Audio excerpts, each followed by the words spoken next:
Welcome, everybody, to episode 27 of the Bombshell podcast. I'm your host, dkdynamite, joined with a lovely co-host, Fajardi, and a very special guest, Loving the graphics. Mr. Jason. How are you doing, my friend? Hey, man, I'm doing pretty good. How about you? Pretty solid, man. Appreciate you being here tonight. Ladies and gentlemen, for those out there who aren't familiar with Jason, he was a absolutely wonderful commentator during Zombies for Charity 3, and also does post his own content on his channel and hosts the Division Z podcast, all of which is linked down below in the description. But also, Mr. Co-host Fajardi, how's everything going? How you feeling? What's the vibe? We're going to get to how I'm feeling with this this past week in relation to all the Tragedies. Tragedies is the best way of putting it. I could not disagree.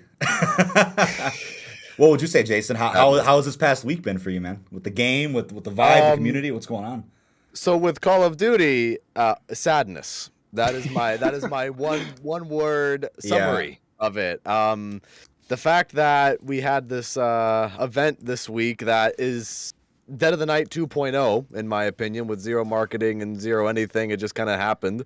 Yeah. And I'm just very confused at the state of everything right now, to be totally honest, man. I don't blame you. I really don't blame you. You know, what I will say is we have a variety of topics to get through today, chat. And I'm sure everybody will very likely agree with our stance on the state of Warzone, zombies, Vanguard altogether. We didn't do an episode last week, and I think Fajardi and I made this clear, I think when I was streaming the recent Warzone event. Last week was a bit tough. I think politically it was a really crazy week for the internet. There was a big case going on, and I think the internet was just all over the place, right? All over the place, on top of the insane allegations and incidents and proof and all of the above regarding Activision Blizzard, the CEO. It was a tough week. We're like, you know what? We didn't feel like it was the right time to do a podcast last week, so we just said, you know what? We'll skip last Friday. I absolutely despise missing an episode, but you know what? Sometimes you just gotta do what you gotta do, right? Priorities, and sometimes, gotta just lay easy on a Friday, but usually we won't miss a Friday, chat. You guys know that. With that being said, I have a lot of crazy announcements for you guys coming up very soon. I believe this Monday is one, and another one is next Friday, December 3rd. Really big announcements, really cool partnerships, collaborations that I'm working on that you guys definitely will enjoy. A big brand that I think most gamers know about will be working with me starting next week, so I'm very excited about that, but I can't say much about it until next week, so definitely bear with me. I could say one thing, though. This Monday, I have a big announcement regarding a giveaway for a PlayStation 5 and a copy of Vanguard through another big organization, so that will be announced on Monday, but the other thing, we'll wait till next Friday to talk about. So I guess next Bombshell podcast, we'll be able to dive more into that. I know Fajardi knows what it is, but I think we're on the edge of our seat, ready to discuss it. So I gotta cook up something for it. As well. Yes, yeah, man, absolutely. And a couple days ago, chat, if anybody's confused, I did give away 5 copies of Call of Duty Vanguard thanks to a group called NPL. They run a app that's on iPhone and Android. It's a cool little app where you go ahead and actually make a couple of bucks playing some easy games. Not gambling, but I guess if you have some skill, you can win a couple bucks here and there. It's a cool little app, and they were kind enough to provide 5 copies of Vanguard, which I gave away, and the winners were announced on my Twitter a few days ago. So I get it. I know Vanguard's on sale right now. It's what, $30 at Walmart, or maybe even cheaper because of Black Friday. And we're gonna get to that too because it's on sale, and I get it. It looks silly. The game just came out. It's already half price. I know it's Black Friday, but I don't remember other Call of Duties being on sale so soon. I feel like there was a free trial last week, right, for multiplayer. The free trial thing. The free trial thing is definitely the earliest it's been. I can confirm that. Yeah, that definitely didn't happen with Cold War and Modern Warfare, at least not so sudden with free trials and whatnot. That was a little ridiculous. But yes, hopefully you guys are enjoying Black Friday and Cyber Monday sales. In case you guys are interested, if you guys are on the lookout for Control Freaks, Gamer Advantage glasses, or an E1 racing chair, you could use my code, which is linked down below in the description of this stream and my videos, to save quite a bit. You can stack your partner codes with the Black Friday deals, so take advantage of that while you guys can. Quick ad plug-in, just in case. I think it's code Dynamite for both Gamer Advantage and Control Freak, and code dkdynamite for E1 racing chairs. So if anybody out there is looking to save some loot, I feel my free. eyes protected. I need my eyes protected. I need some gamer advantage glasses while using code dkdynamite. Hey man, absolute legend, man. And you wear glasses most of the time anyway, so that would work out pretty well. I do for distance. You see me all the time on my streams. I don't wear normal glasses, but I probably should be wearing some blue light glasses. I'm here all freaking day. Yeah, fair enough, man. Yeah, I mean, I definitely can't see very far, but up close I'm okay. But I'm sure I'll definitely change when I get older as well. Looking at these screens for the next 30, 40 years, not gonna do anything good for our eyes. But all those ad plugins out the way. Hopefully you guys have had a wonderful Thanksgiving as well. Didn't post anything yesterday for obvious reasons. Everybody was out. Everybody's eating with family. But yeah, Jason, how was your Thanksgiving, man? Everything all good? Got together with family finally? I probably didn't get together with anybody last year because of COVID, but hopefully Thanksgiving was good this year, man. It was nice and chill. Really, is to put it simply. Had some mashed potatoes, some mac and cheese, some turkey, just the basics. Hell yeah, man. That's great to hear. The Pure Movement in chat who said use the code today to get 2 glasses. Thank you so much for that. Appreciate that, my guy. I think I actually got a notification for that. Thank you. And then Mr. Fajardi, you already celebrated Thanksgiving last month because you're in Canada. That's true. So yeah, you got a head start on all that food, man. I can't even remember. I can't remember what I did last month for Thanksgiving. Yeah. I don't think. Yeah, we didn't have a big dinner. We had more of like a collective family brunch instead. Got it. Fair enough. I know I didn't even do Thanksgiving last year because of COVID. Everybody was a little bit paranoid, so we skipped out last year on most holidays. But this year, I think everybody's all good. Everybody's feeling better. So we finally got together with the family. But the first thing I wanted to bring up, I want to see your thoughts on this, right? I got a few comments recently that are like, "Oh, well, I followed you for Cold War news," and I'm like, "What? I mean, how can I help you with that?" It's like, how do I help you with Cold War news when there isn't any? You know what I mean? It's like those people. I mean, Fajardi saw a few comments like this too recently, with like, "Oh, I'm only interested in Cold War." It's like, well, you know how the COD cycle works, right? The game's over. I don't want it to be over, but it is. You know what I mean? It's like that forceful transition for content creators, for anybody really, if you care about new content. I mean, what do you do? I mean, Jason, how did you feel about transition from Cold War to Vanguard? Were you like excited for Vanguard, or were you like, I'll take another year of Cold War? I mean, how was your thought process on that one? So at the beginning, I was very excited to transition to Vanguard, and I was really looking forward to it. I'm thinking, hey, we're gonna have a step up maybe from Cold War, and we're gonna do a lot of videos, and it's gonna be great. And then the game launched, and it was bumpy, very, very bumpy, and it really got me thinking, like, wow. Like, in my opinion, I just think Vanguard is half of what Cold War is, if even that. And it's just one of those things where I go, I was really looking forward to that transition of covering a new Call of Duty game, covering new stuff. But when I'm just not in the zone and I'm not feeling it, I'm not feeling it. Hey. So like that's so well put, Vanguard, man. like the Vanguard videos, I told everybody this on my stream the other day, are gonna be, every once in a while, and I'm gonna try to put out Call of Duty, zombies, or whatever kind of content on my channel, try some new and different things from different games to try to see how that goes. Because I'm just really not feeling Vanguard as much. Now, if they're able to fix things, they're able to maybe add a true round-based map. I hate to say that. Because I know the feud between Outbreak fans and round-based fans. Oh, but man. In this context, I think because Duran Fong tried to have its cake and eat it too, with trying to blend Outbreak and round-based at the same time in certain ways.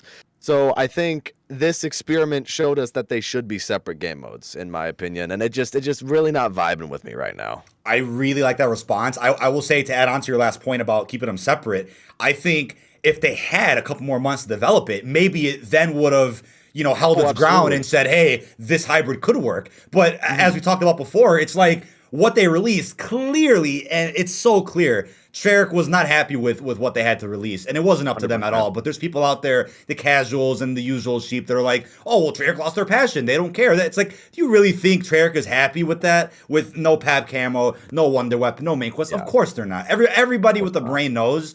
But, I like how you mentioned Vanguard content, because, look, I'm going to go into this as well in my video tonight, chat, if anybody wants to hear more of like a rant about this. When someone tells me, hey, I'm following you for Cold War news. It's like, well, I would love to provide you with more if there was more, but I can't go a full year of just like making these BS filler videos about a game that's not getting updated anymore. If Treyarch didn't work on Vanguard Zombies, I would have said, hey, there is a chance Treyarch can keep updating Cold War, whether it's MP, whether it's Zombies. If there's a chance at all, I think it would probably be MP. I don't think Activision would say, yeah, Treyarch, update both Cold War Zombies and Vanguard Zombies. I don't think they have time for that. On top of setting up the foundation for their next game in 2023, I don't see them doing all that at once. And the thing is, I had this opinion recently I tweeted out. Is it just me, or do my favorite Call of Duties tend to get hated the most? Because I'll say Ghost, BO3, and Cold War. Oh my God, I played so much of those multiplayers, and I wish I could have played more. If I didn't make content, I would have played more of them. But of course, they're like the most hated MPs. And BO3, I know everybody praises BO3, but I see a lot of comments from like bigger channels, bigger streamers. Oh, BO3 multiplayer suck. So it's like, with my luck, every time I like a multiplayer a lot, it gets hated on. But with Zombies specifically, it's almost the same thing, because I was really on board with BO4. I was really on board with Cold War even more.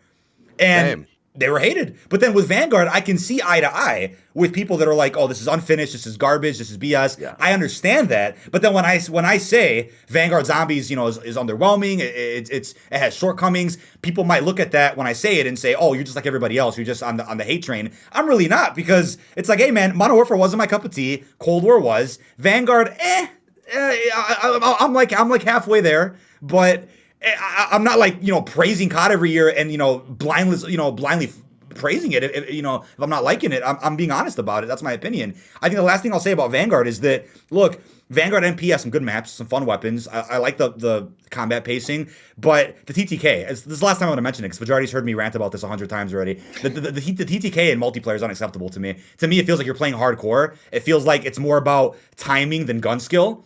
And that's not even to mention the broken weapons, the shotgun BS. Point. That's not even to mention, but it feels a little bit more like Modern Warfare in the sense where gun skill isn't really that important. It's like playing hardcore in any other COD multiplayer. In hardcore, it's not about what gun you're using. It's how fast you see the person and how fast you kill them, because everybody's a one tap. That's what Vanguard multiplayer feels like to me. So I'm like not really on board with it yet. Maybe they'll adjust it later, but I don't know. I just feel like Cold War, even World War II, 2017, BO4, they had good TTKs that I was more on board with.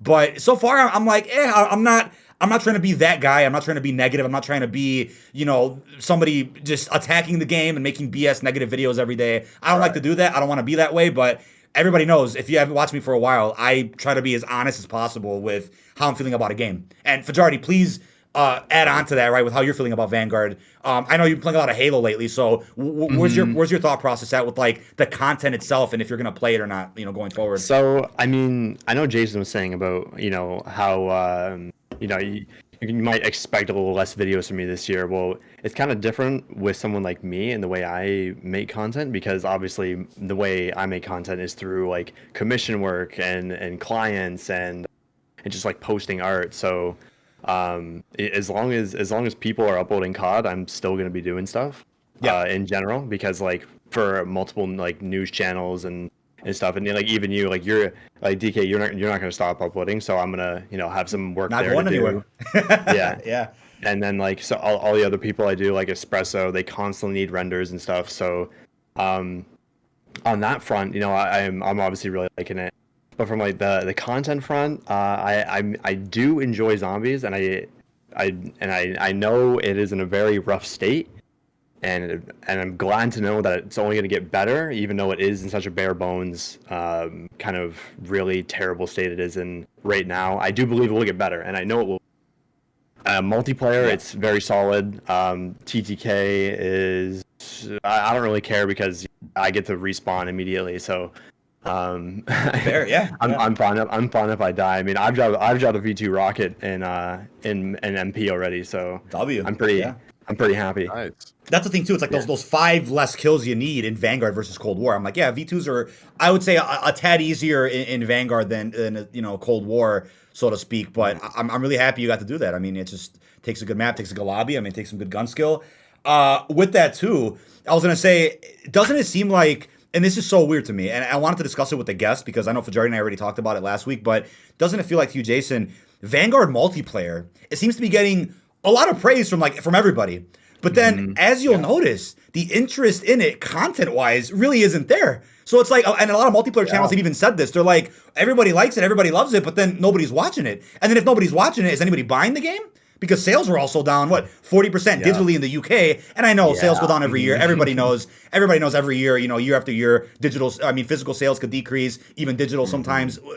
That's how COD goes sometimes. Everybody knows that. But when you put all those variables together, it's like, is the game as popular as people claim that it is? I certainly don't think so. I think I think this is almost like that grounded echo chamber, going into effect again, where people might think, because of what they're seeing from a content creator or a Reddit post, that something is a certain way or something's good, something's bad, but then it's really not. It could be the polar opposite, because 100%. It's really the casuals and really the regulars, not the hardcores, not the creators, that determine how popular a game is, how strong a player base is. Cal made a good point here. Remember, they would have had to make everything from the ground up in this game. They've been able to use legacy stuff for years, but now they have to switch over to the Modern Warfare engine. That goes for both Treyarch and Sledgehammer. So I think that could explain the shortcomings with the game and not having that much time to make it. People still believe, I think you've probably seen this before, Jason, people still believe Vanguard had a 5-year development cycle. People forgot that COD 2020 was their game.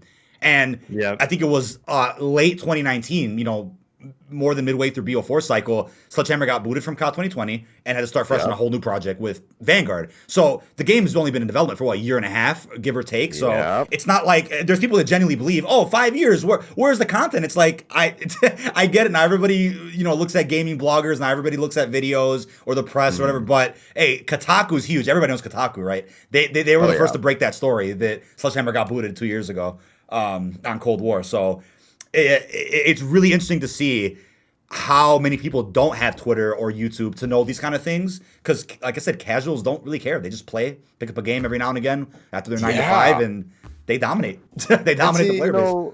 That's the thing that's really interesting to me about, the kind of the casual audience when it comes to Vanguard, right? Or just any Call of Duty in general, but more specifically for Vanguard, because of what we're seeing here with how just the game functions and how things are, where I think Vanguard, in general, is a very confusing game, because you could have a lot of casuals coming on and playing the game. Yeah, they have their 9 to 5s. They play the game for like an hour or 2 hours a day and just kind of call it that, right? Right. But at the same time, there's so many weapon levels in the game that, casuals might not have that much time to grind out a weapon for hours on end every day, like a lot of content creators do to try to push out content. And, to me, I just go, well, okay, that's not really a casual oriented mechanic. So it's like casuals are playing the game and they're having fun, but everything in that regard, that seems like a casual deterrent. But at the same time, because you have other very simplified new additions like the pacing system, which I think is a fun addition that I think can cater to casuals, it's very confusing. The whole thing is very confusing to me, because at its core, when you try to play a Call of Duty game, weapons will always be at the core of any Call of Duty game, in my opinion. And if you have, like, for example, too many levels, I think 70 is too many levels. I'd say 40 is even a lot, man, to me. Exactly. I was about to say, it's almost 70, man. Cold War was pushing the envelope a little bit there for me, where it's like 55. That was already, that doesn't need to be any higher. But 70. Right. I'm sorry. Who wants to do that? I mean, I couldn't tell you. On top of the XP being absolutely broken. That too. This is my thing, right? I have two responses to that. Number one, the XP rates being broken, I don't understand that when it comes to certain playlists, because what I've seen tweets about from Jay God and other, bigger channels, certain playlists give you different XP rates. Why is that a thing? The other thing is what Fajardi told me yesterday about zombies, and I never heard of this before, and I couldn't believe it, because again, I mean, you could almost call me a casual in a sense in terms of how much I play the game, because I focus so much on content that I play the game a lot, sure, but not as much as I would if I didn't make content, of course. You have to go into a game of zombies, kill, 40? Or 37? 35. And then back out. Yeah. What is that? I'm like, what? I've never heard of that in my life. Like, how silly is that? That's the fastest method. That's the fastest. I never understood. What does that mean? Yeah. Like, even in Cold War, it had some kind of weird XP scaling where, the longer you go, the less XP you get. Like, what is that about? Like, shouldn't a zombie just count for X amount of XP? Like, oh, you kill a zombie, you get like 10 XP or whatever number, right? Yeah. It's like... I never understood why they have to adjust that. Is it because, oh, well, maybe this person can play the game forever and get, unlimited amounts of XP at the same consistent rate, But why would you want to discourage people from playing longer to level up to get more level? Like, you know what I'm saying? It's weird. And even Cold War is guilty of that. And I love Cold War. And I know Cold War agree. can drop off an XP in the later rounds from what I hear. So it's like, I never understood that. I almost feel like, see, you made such a good point about, the casuals, right? Who is this made for? Because what I'm thinking is, look, the only explanation I can think of for that is that it's meant to prolong the camel grinding for a whole year. It wants that 9 to 5er to take a couple of days per weapon or something like that. The other thing is, in regards to not just multiplayer, but even zombies now, I think I saw a good question raised the other day. I forgot which channel it was that talked about this.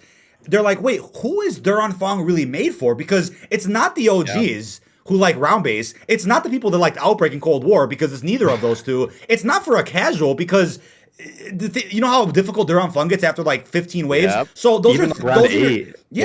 Those are the 3 groups I just mentioned. Which group is it for? It's neither. It's none of the above. So that's why it's like you just said. It's so confusing to think about what audience they're looking for, especially in Vanguard altogether, not just even zombies either. But it's like, what audience are they going for with this? It's like, how do you? The only thing I can think of is the prolonging theory I'm thinking about, where they just want you to prolong everything.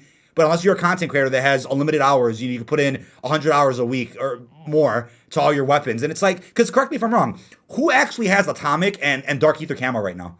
You could probably count on your hand how many people have it. Yeah, there's no way. I would assume that not even like 100. I mean, this might be hyperbole. I honestly don't know. I would honestly wouldn't be surprised if less than 100 people had it. Like, to be totally honest with you, I wouldn't legit. Yeah, legit. I saw a tweet from Lego Unlock though, who said that Dark Ether is actually bugged, so you can't even unlock it. Period. I don't think. I saw that too. So when I saw that, I'm like, wait a second. People that I saw running it clearly had the unlock all tool on PC, right? The cheaters, right? Yep. So that's the only explanation. The Atomic glitch is what Fajardi told me about recently, which is like some PC thing where you're able to like apply it or whatever, but it reset that already anyway. So they're quick like this to resetting your camo if you glitched it on your gun. But they're not going to nerf the shotguns, which literally ruin the whole multiplayer. It's like, because that's the thing, right? I always laugh at this too. Everyone's like, oh, well, Marshals ruined Cold War. Hey, I'm not going to disagree with you. Marshals are really frustrating. I'm guilty of using them as my secondary. I wouldn't run around with just them. 100%. I have them as my secondary. And who cares? The guns in the game use it. Who cares? Fight fire with fire. But if someone's going to claim the Marshals in Cold War are worse than the shotguns in Vanguard, you're terribly mistaken. Terribly mistaken. There is no way. Because people are running around with a dual-wield fucking, what is it called? Whatever the shotguns are in Vanguard multiplayer, the dual-wield ones. You can do the double barrel, right? The double barrel, something like that. People running around with that, they're getting me halfway across the map. Again, first of all, we're playing hardcore the whole time anyway. The whole multiplayer is hardcore. I don't care what anybody says. So you're getting one tap across the map. I mean, and that's not even to mention out, STG, MP40, and I get it. Weapons are going to be broken at launch. That's why I always say when a COD first comes out, I wouldn't even bother going for camos or anything because everything's in all the numbers and the rates are going to get nerfed and going to get changed. I mean, how many times did it happen in BO4 and Cold War with like the Dark Ether camo grind where they changed requirements over a couple of updates? So they'll reduce how much you need. But so I'm like, why even go for it now? Why even bother? Some people do. Yeah. Oh, Fajardi, your mic completely cut out. I don't know. Yeah, start over. You completely cut out. Yeah, I don't know what's happening with some USB things, but the funniest thing about the camo grinding is that some of the challenges where use this attachment, and this attachment, and get like 40 kills or whatever. Are you for real? But yeah, well, that's not even the worst part. Some of the attachments it lists aren't even on that weapon available to even choose. No QA testing. No QA testing whatsoever on that. So it says like use like the 30 millimeter barrel or whatever. You go to the barrel and there's like, oh, there's no 30 millimeter barrel. So that goes to a QA. That goes to the QA testing department. It's like, wait a sec, and that's just more proof of what we were saying. There was not enough time to pump out that game. There just wasn't. The campaign was impressive. There were some cool gameplay moments. Cinematics were beautiful as always. But I even said this last week, Jason. I don't know if you noticed this when you played campaign. If you did, the whole campaign was a flashback. I mean, Cal, who's in chat right now, he did a wonderful job helping me put together a nice script for the campaign and the Duran Fong story. I made 2 separate story vids on the channel. Breaking down everything you need to know about the stories. And when he was writing the script, he even told me, he's like, these stories, I mean, Duran Fong a little bit more complex, and we were more excited about that one, but the campaign, we went through all the missions and all the intel and all the secrets, and we're like, the campaign, I mean, it's marketed as a post-World War II game, but it's not. Every mission's taking place during World War II. 2 missions out of all of them take place in like the present, which is after the war, after Hitler died. So I'm like, I'm like, what? Here's the thing that I think this was it's a missed opportunity for Call of Duty in general, not just for Vanguard, but I think with the Vanguard campaign it amplifies it even more, where this game was marketed as a post-World War II game, which I think could be a very, very fascinating setting, hunting down the successor to Hitler and doing all that kind of stuff. But that's really only the last mission. You don't really hunt him down. You're already kind of there in the heart of Germany, and it's like you're not really hunting him down, but I digress. At the end of the campaign, when the main character, spoiler alert for anybody who hasn't played the campaign, at the end of the campaign, when the characters are going through the plane and they're going through all the documents and they're like, oh yeah, there's Nazis in Cape Verde and Argentina and over here and over here. To me, that sounds like DLC missions.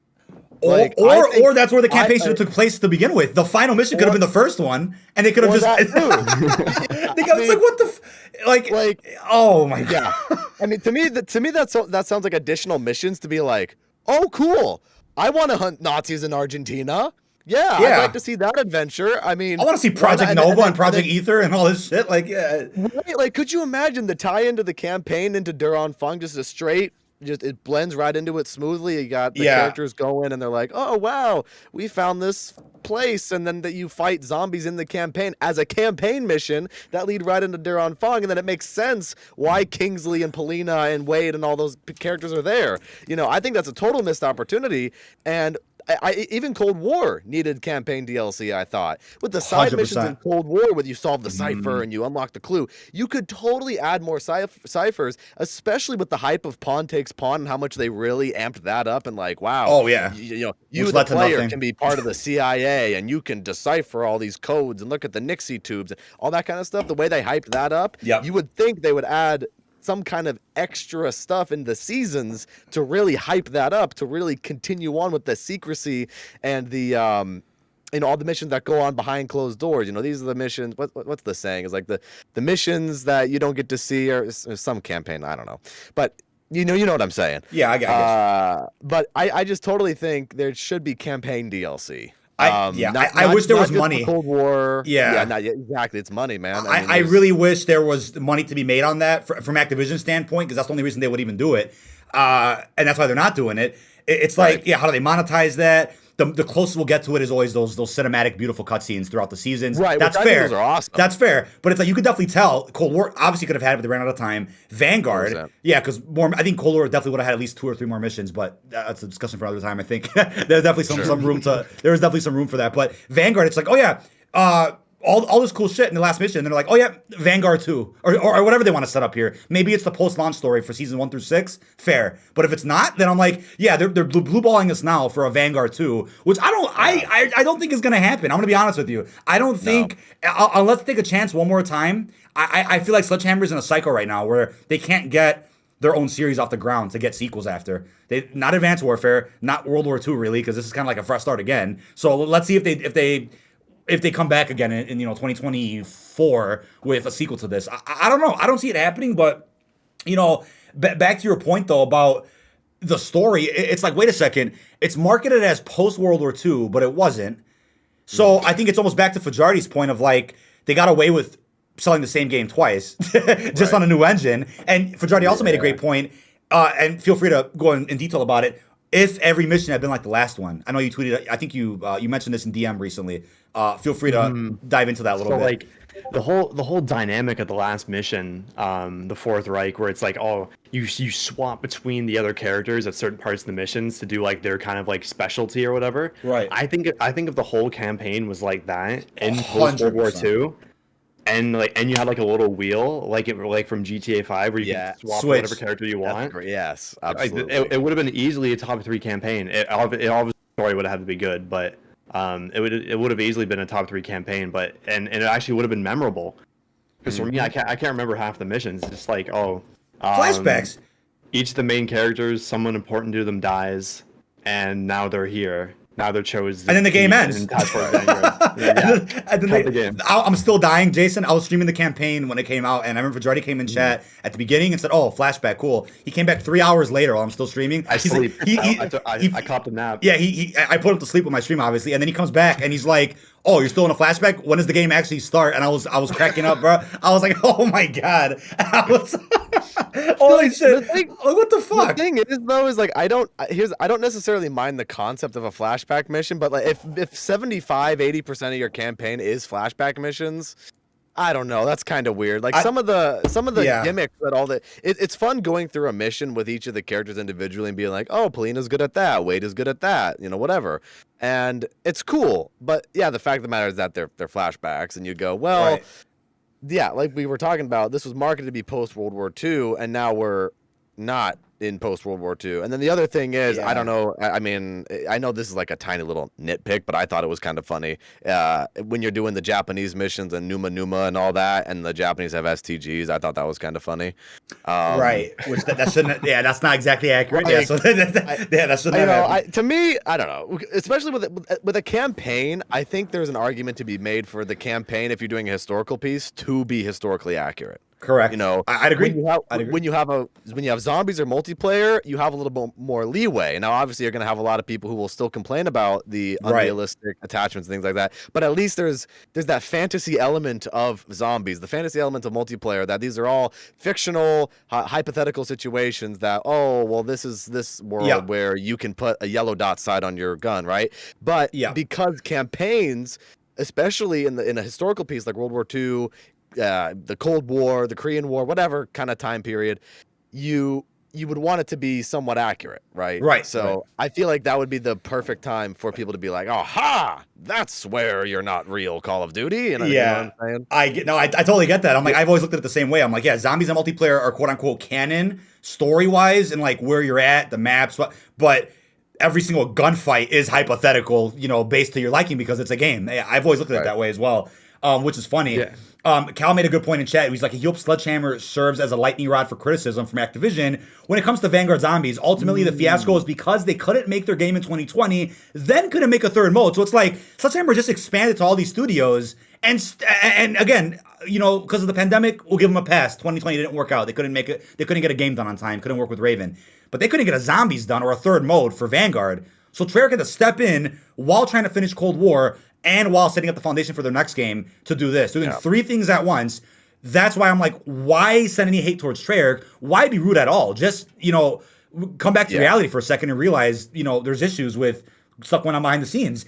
We have a great point. Thank you so much, Hells and Austin, for the beautiful super chats. Austin brought up, hopefully season 1 is loaded. Vanguard are so slow right now, and at this point, I'm watching your videos in full to support you. That means a lot. I mean, seriously, thank you, Austin, because here's what I'll say, right? I've got a lot of comments. If Fajardi and I will laugh at this every day. We'll see comments that are like, you're not covering Cold War, unsubbing, don't care, fell off, ratio. It's like, I mean, it's like, do you understand? Right, yeah. It's like, do you understand? Especially, even if I wasn't full-time content creator, what are you expecting when a new COD comes out? This is the cycle and how it's always worked, right? New game comes out, you unfortunately got to move on from the last one.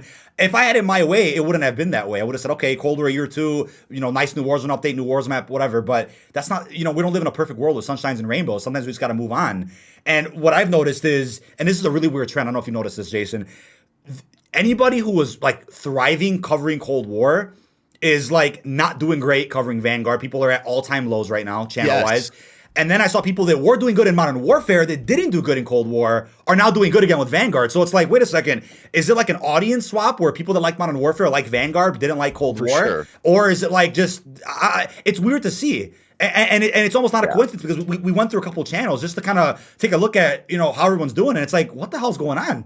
It's like there's a spectrum shift whenever a new developer comes to the field. It's like, oh, your audience will like that game, the other audience will like that game. It's like that, and it shouldn't be that way. I get it, but it's really unfortunate to see that because it's like for a full-time creator, what do you do for a year and a half or more when your audience doesn't like a certain game? It's like you're fucked. You know what I mean? It's like that's the other thing too, where you have. I mean, I think the perfect example of what you're talking about is, funny enough, the first kind of instance of where I thought similar to what you were talking about there with the different audiences was, funny enough, watching CDL pros practice on stream.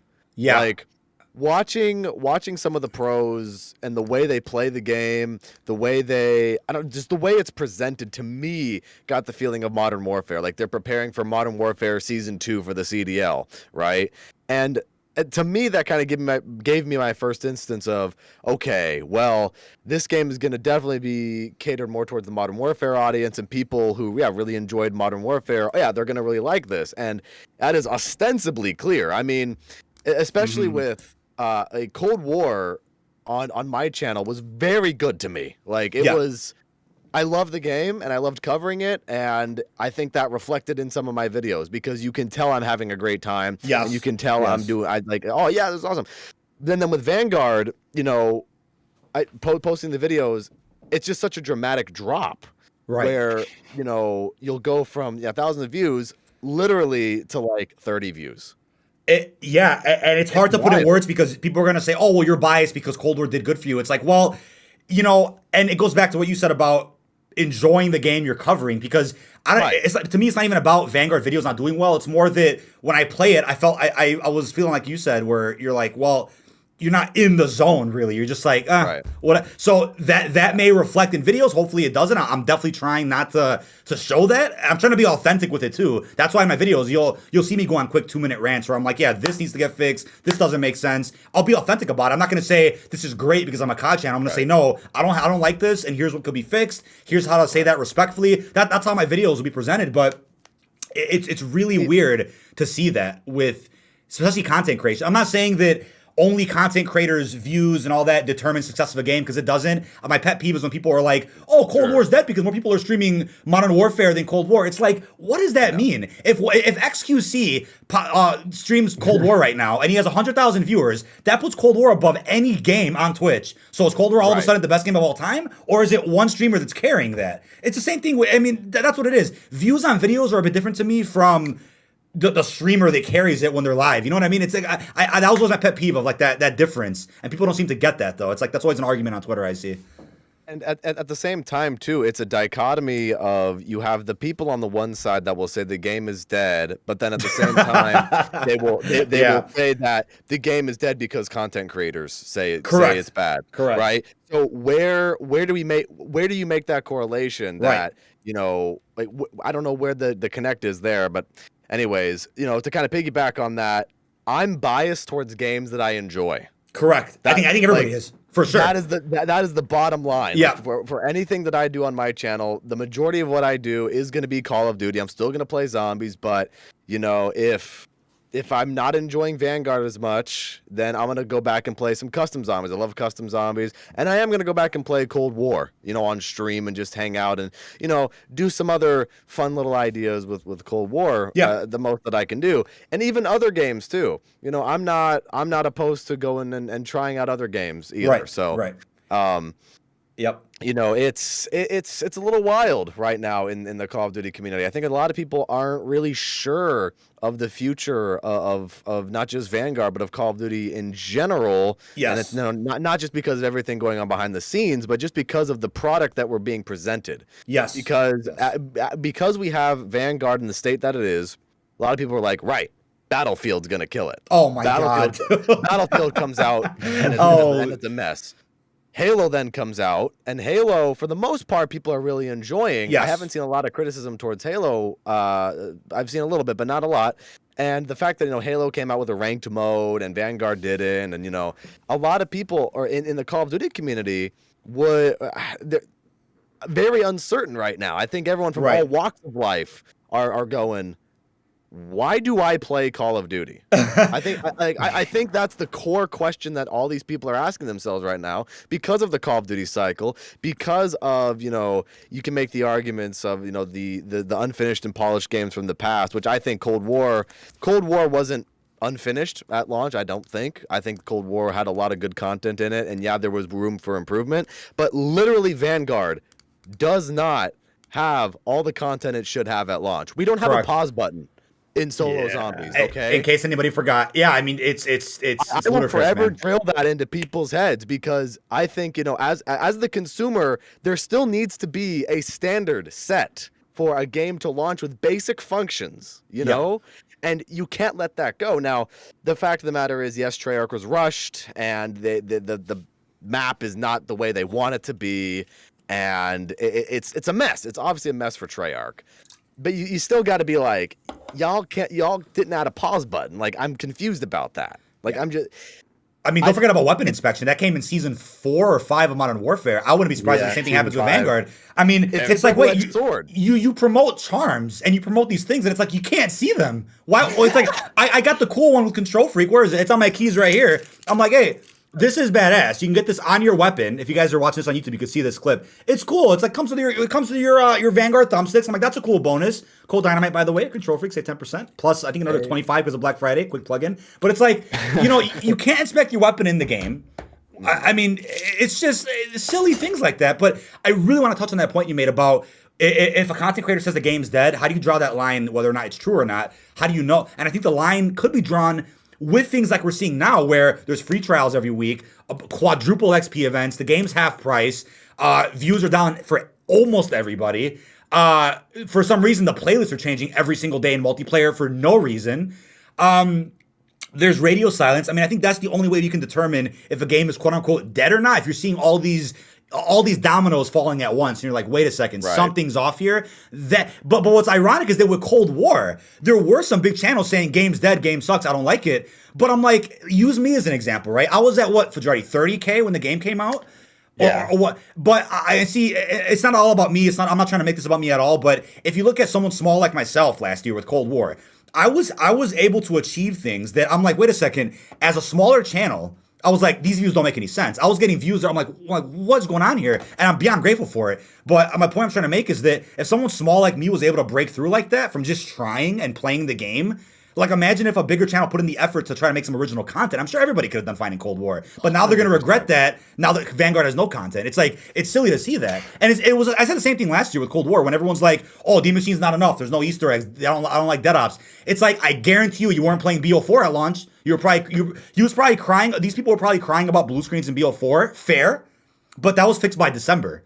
And they weren't playing Dead of the Night. They weren't playing Ancient Evil. They didn't like the ending of Alpha Omega and Tag. So they didn't even try the last game, let alone this one. So I'm like, it's like people don't realize what they have until it's gone. Not that it's gone forever. You can still play it now, but when you're not in the moment when it's new, you're missing out on that experience all the way. So it's just like it's so silly to see the hypocrisy. But it's like you said, just because somebody says they have 1 million subs, just because they say, oh, I don't like the game's bad. Of course, you're going to have sheep that follow that, but at least try it for yourself at least once. But I'm looking at collectively YouTube comments, tweets. Everybody could pretty much agree Zombies is in a tough state.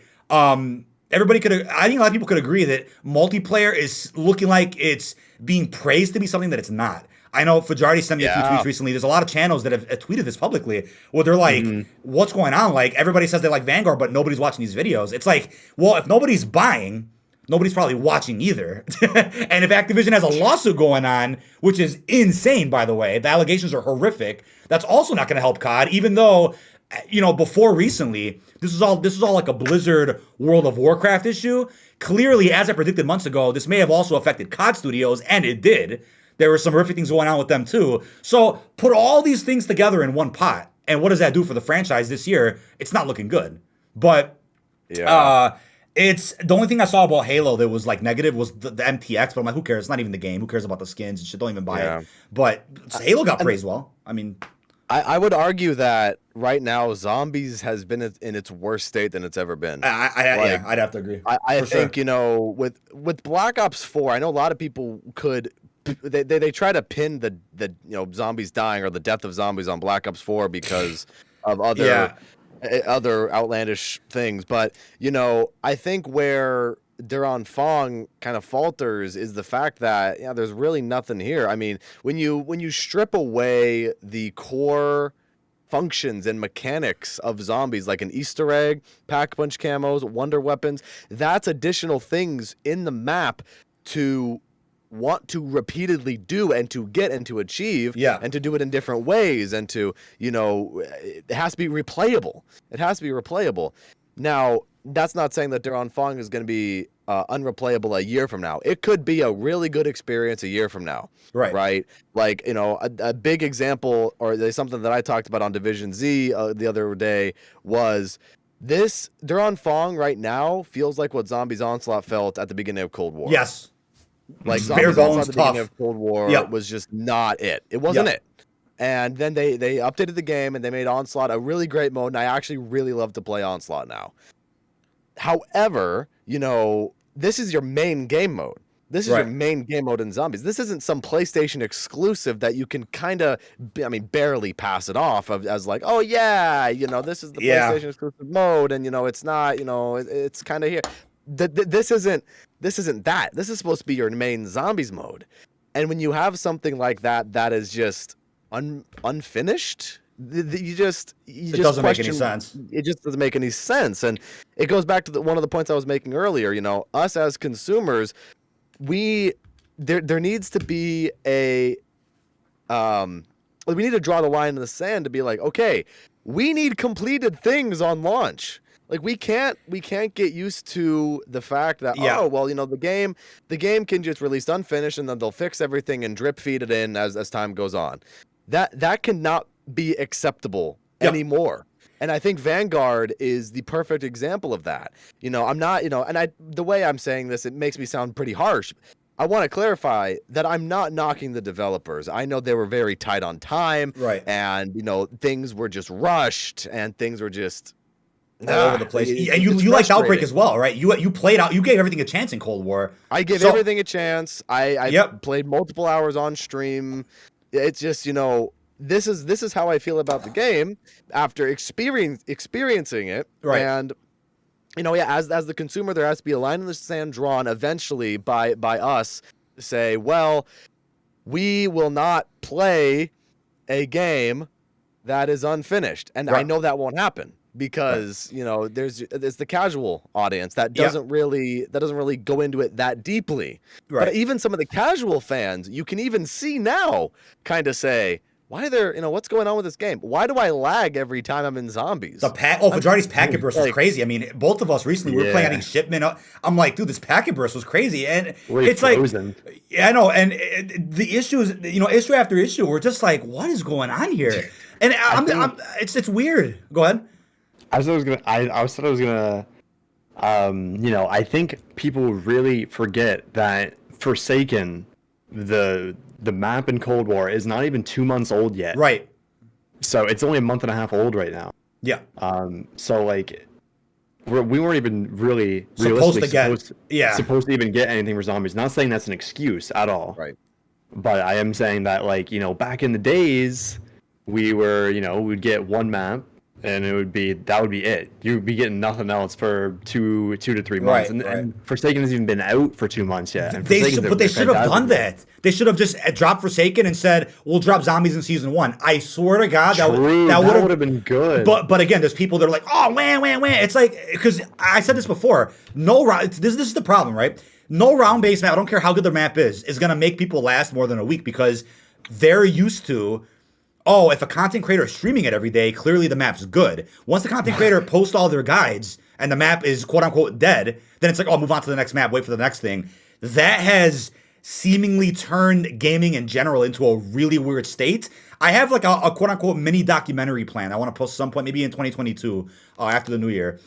I want to make a video where, and again, it's a purposeful, hypocritical video where content creation has ruined gaming in a couple of instances where it creates this fallacy that a game can only be good or replayable if somebody says so.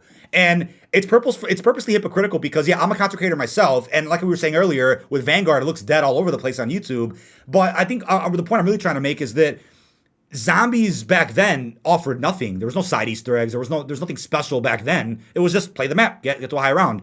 Yeah, times have changed, and we expect more, but back then, people didn't need to, have 100 side quests or a bunch of wonder weapons to say that a map was good. People just played. Now it's like everything gets solved. No, the map's done. It's over with. Forsaken wasn't even a week old. People were already saying, what's next? It's like, hold on a second. Do you not remember? BO3 is the golden era, apparently, but there was 3 months in between maps.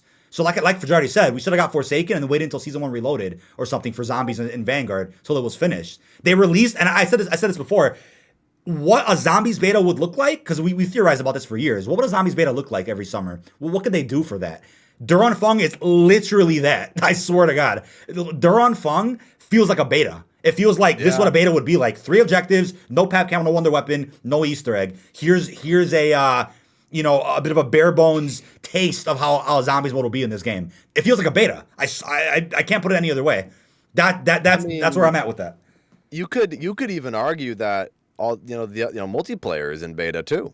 I mean, with all the packet bursting and there's a lot of connectivity issues, and they can't seem to if you fix the balanced weapon or the weapon balancing, and you got these atomic glitches in the game, the camo glitches, and what you experienced on your stream the other day with calling in score streaks, like that was oh boy, yeah. So, I in a way, you could make the argument that the entire game is in beta right now, and I think honestly that Vanguard should have been delayed. And I know it will never be delayed. No, any Call of Duty will never be delayed because they have to do their cycle. They have to put out a game every year for shareholders. They have to do that. And I'm not knocking. Here's the thing: I'm not knocking them for putting a deadline. But if it's unfinished, you gotta really talk to your team, and you gotta say, hey, is there any way we can move this deadline back? Even if we announced it, is there any way we can move this deadline back so we can have a good experience here? Because here's the thing, and I think people need to keep this in mind, where we were talking about, content creators, they kill the game or they make the game or whatever, right? That's not entirely true. Just because a content creator is excited for a game or hypes up a game, and then that game turns out to be bad, in their opinion, that's the key word, in their opinion, doesn't mean it's the content creator's fault. For saying, this game's gonna be great. Everybody, let's play this game together when it comes out. And then when it comes out, it's not good. And then, a month later, like, my opinion is completely flipped. Like, I was super excited for Vanguard. I'm like, oh, yeah. And now I'm just like, I want to play Cold War. Like, I just want to play Cold War. I don't blame you. I don't. It happens. It just happens that way. And what's crazy, too, is that it's like I said earlier, people won't realize what they have until it's gone. But what people are asking for now was offered to you in Cold War and Black Ops 4, especially. And it still wasn't enough. So that's why I always say there is no reality where they release something that pleases everybody. And everybody already knows that. But it's just silly to see the same people over and over and over again. They ask for something they already were given before, and it wasn't enough. So what makes you think it'd be good enough now? So that's why I don't even take that serious anymore. Like, that's why I honestly, I genuinely feel bad if anybody is full-time Zombies. Because I know you dip into multiplayer, you dip into other things too. So you're kind of, you have like a range of your content as well, which is good. And I recommend to keep it that way. Because especially for Zombies this time around, things are just all over the place. It's crazy to see what's going on. But Cal made a good point in chat. He's like, no one was effing streaming, Pong, but your dad had hours of fun on it. Funny how that works. Yeah. And that's what I'm saying. It goes back. I saw a comment too that was like, people, I think it was from Sean, saying the only thing about Halo right now, people are complaining there's no Battle Royale. It's like, but who would that really appeal to right now? Because Halo wasn't about Battle Royale. It's always been about the multiplayer. And sure, COD was at that point too. COD was always about the MP and then the zombies. Now it's Warzone. But there's no need to rush into that, because that's what every other publisher tried to do and failed at, is trying to like rush a Fortnite type mode in their game, and it never worked. Warzone, an exception. And that's what other Battle Royale has really blown up. PUBG doesn't count because that was up before Fortnite. But it's like, if Fajardi has you have any idea? Before Fortnite, let's see. Before Fortnite, it's like PUBG, what's the other one? Days PUBG, Gone or Days Z? H1Z1. H1Z1, that's what I'm thinking of. I don't know. I know there's a whole bunch more. I used to play a whole bunch of those. And we're also talking like the pre-Fortnite era, because BO3 Golden Days, real quickly, I don't want to go off on a tangent too much about this, but BO3 Golden Days, for example, regardless of your opinion of the game, content creators will praise that more because they made the most money that year. They were driving Lamborghinis, they were opening up Liquid Divinium supply drops, making all types of money, streaming Easter egg hunts for days on end. Tell me who's asking for week-long Easter egg hunts, aside from people that can hold 100K concurrent viewers while they're hunting rocks for a week. That doesn't benefit anybody except the creators that want to stream it and prolong that process to make more money off super chats. That's the proven fact at this point. Nobody out there, it's like, oh, well, if you're a hardcore Easter egg hunter, you want harder Easter eggs. But it's like, yeah, but what does it do for the quality of the map once it's already solved? No one cares anymore about how long a hunt took to get solved. You know what I mean? It's like, yeah, it'd be cool if it's maybe like 5 hours, 10, but nobody wants to go for a week. Who does that benefit? Nobody. That would just tell you the steps aren't good. That would just tell you they're really obscure steps. It's like that stupid. is one thing that I never really understood, that people were like, oh, well, if the Easter egg hunt is like 2 hours long, then this map is dead. Like, no. I just never really understood that. Now, granted, would it be cool to have, hardcore Easter eggs that have these really in-depth steps that really force you to use your brain and use all your resources? Absolutely. I don't mind a challenge, but I can understand why the Easter eggs are toned back a little bit, and they're easier, they're more there's a particular word I'm looking for here. Casual friendly. They're casual friendlier, for lack of a better term, because I think with Cold War specifically, Treyarch had a great opportunity to introduce the casual player more to zombies, but at the same time have the more hardcore element to it with the certain aspects of Cold War for the long term fans. And I think personally Cold War was a good blend of that. I mean, that's just my opinion, but so, and that's the thing with Vanguard, we always come back to it. Who's it made for? It's not you can't say it's made for the casuals, because the difficulty randomly increases from like 8 to 9 to 10 or whatever. It just gets insanely difficult. During Fong, right? You're saying. During Fong, yeah. But then for the hardcore players, there aren't things in the game mode that the hardcore players want to go in depth to play, like Easter eggs and side quests and things like that. So it's like, what is it? Who is it made for? And that's why I think Treyarch sees the opportunity very well with Cold War, introducing people to the Dark Aether storyline with all the new mechanics and all the great things that made Cold War. And it's very confusing. It's all a very confusing time, like we keep saying, and especially. And I think we're definitely going to be talking about this, especially the confusing event that happened this week, my friend. Oh boy, yeah, that is a huge topic of discussion here. Before I get to that, I add one more thing to what you just said. You talk about a content creator's stance on the game and whether or not it's popular. The last thing I'll say, and this is not to throw shots at anybody, but I feel like Cold War was a perfect example where content was provided to create unlimited videos on. When it comes to Outbreak myth busting, all types of experiments you could do that you couldn't do in other games. So Cold War just proved the lack of creativity some people actually have. Some people just want to make videos on the basic guides, the basic this, the basic that. When even back then in older titles, you had to go outside the box to make a name for yourself, and you still have to do that now. But because they got so comfortable with the norm, they forgot that you still have to try. So it's so ironic seeing that, and again, not trying to throw shots because people might take us the wrong way, but I mean, I wish I had time to do this. I just didn't throughout Cold War Cycle. There would have been unlimited myth-busting ideas on Outbreak. Unlimited. Way more than any round-based map ever. And you don't have to even like Outbreak to realize that. There was just so much shit you could do that you could never do in a round-based map. And it's like, no one took advantage of that. And I think, I wish I did. To me, it's one of those like, woulda, coulda, shouldas. But I realistically, I didn't really have the time to invest in a series like that. I'd want to make it a banger-ass series. Maybe I'll do that one day. But for someone that's like zombies focused, they should have done something like that. And I get real life. I get it, right? Real life takes priority. Sometimes you don't have enough time. The idea's too ambitious. I get that. I really do. But Cold War was the prime example that people don't act, especially for zombies, people weren't really trying.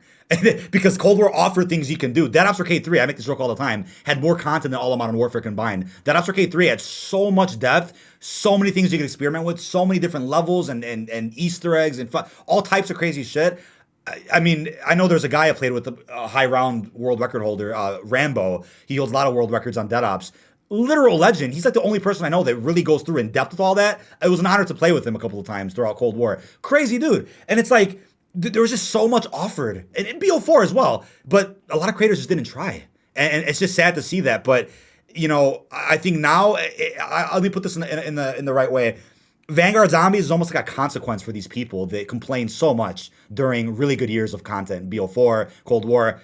It's like now, it's like, hey, you didn't take advantage when you could have, and now it's like now you got nothing. So, try your best to survive at this point. That's kind of how I look at it. But again, people might look at that as like, oh, you're taking shots at somebody. No, I'm just saying, realistically, from a content creator standpoint, Cold War offered a lot. If little old me was able to blow up off covering multiplayer, bundles, fire team, like I think anybody with 1 million subs could have put in some effort and really did something with Cold War. Because it's sad to see. It's sad to see. I'm enjoying Cold War with Fajardi. We're playing fire team. We're playing MP. We're like, oh shit, go for nukes, go for this. And everybody else who covers multiplayer is like, oh man, game sucks, game's bad. And then they're like, oh, Vanguard, second coming of Christ. Everybody loves Vanguard. They love Vanguard, and they're not getting views on the games anyway. So it's like, okay, everybody loves Vanguard, but where's the audience for these big channels? It's like everybody, they quote unquote fell off, but they still took advantage of Cold War, in my opinion. They probably would have done great because they were. If you look back at Cold War content, people were thriving, and people just gave up. So it's like I don't know. That's something I don't get, but that's just man. Call me biased. Hey, you know what? And that's the thing. It's okay to be totally biased for a game that you like. I mean, that's just how it is. Fair. Fair.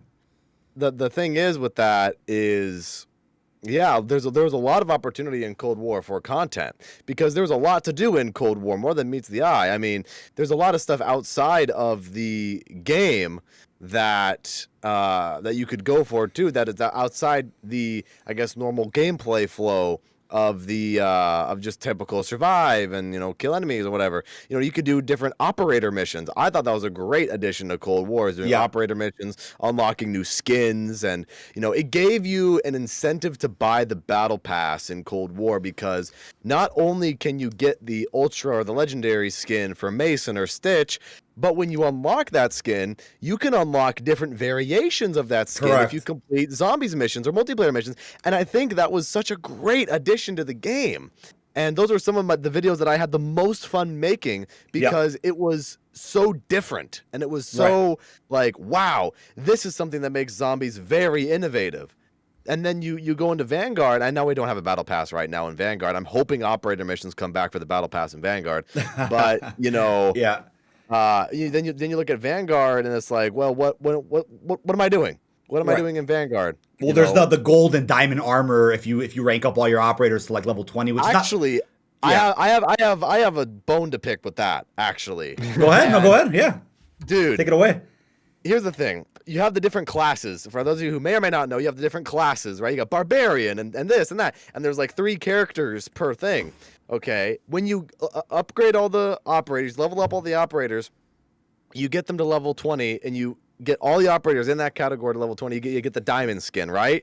And then the diamond skin, here's my problem. The diamond skin is the exact same for every category of like the factions or the teams or whatever, right? So Barbarian has the same diamond skin than like Alpha Team or whatever the other ones. I honestly don't know what the other ones are. So it's like if the silver and black mask and the black suit was like, oh, that's a barbarian specific one, I think it would give more players an incentive to be like, I want that cool diamond helmet with the black armor and all that. Instead, I could just go, why would I grind a specific operator, a specific team, if I can just get the same results from every single category? Well, Fajardi brought this up too. He put side by side Atomic and Dark Ether camo. Tell me the truth about those camos, please. Take it away. Yeah, so I exported. Well, first I actually want to talk on the diamond thing. I think the gold. I think the gold outfits are actually better than the diamond ones, because they're like.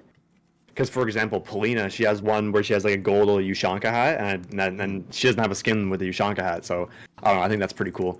And like some of them have like little headpieces on. I don't know. I think it's really cool.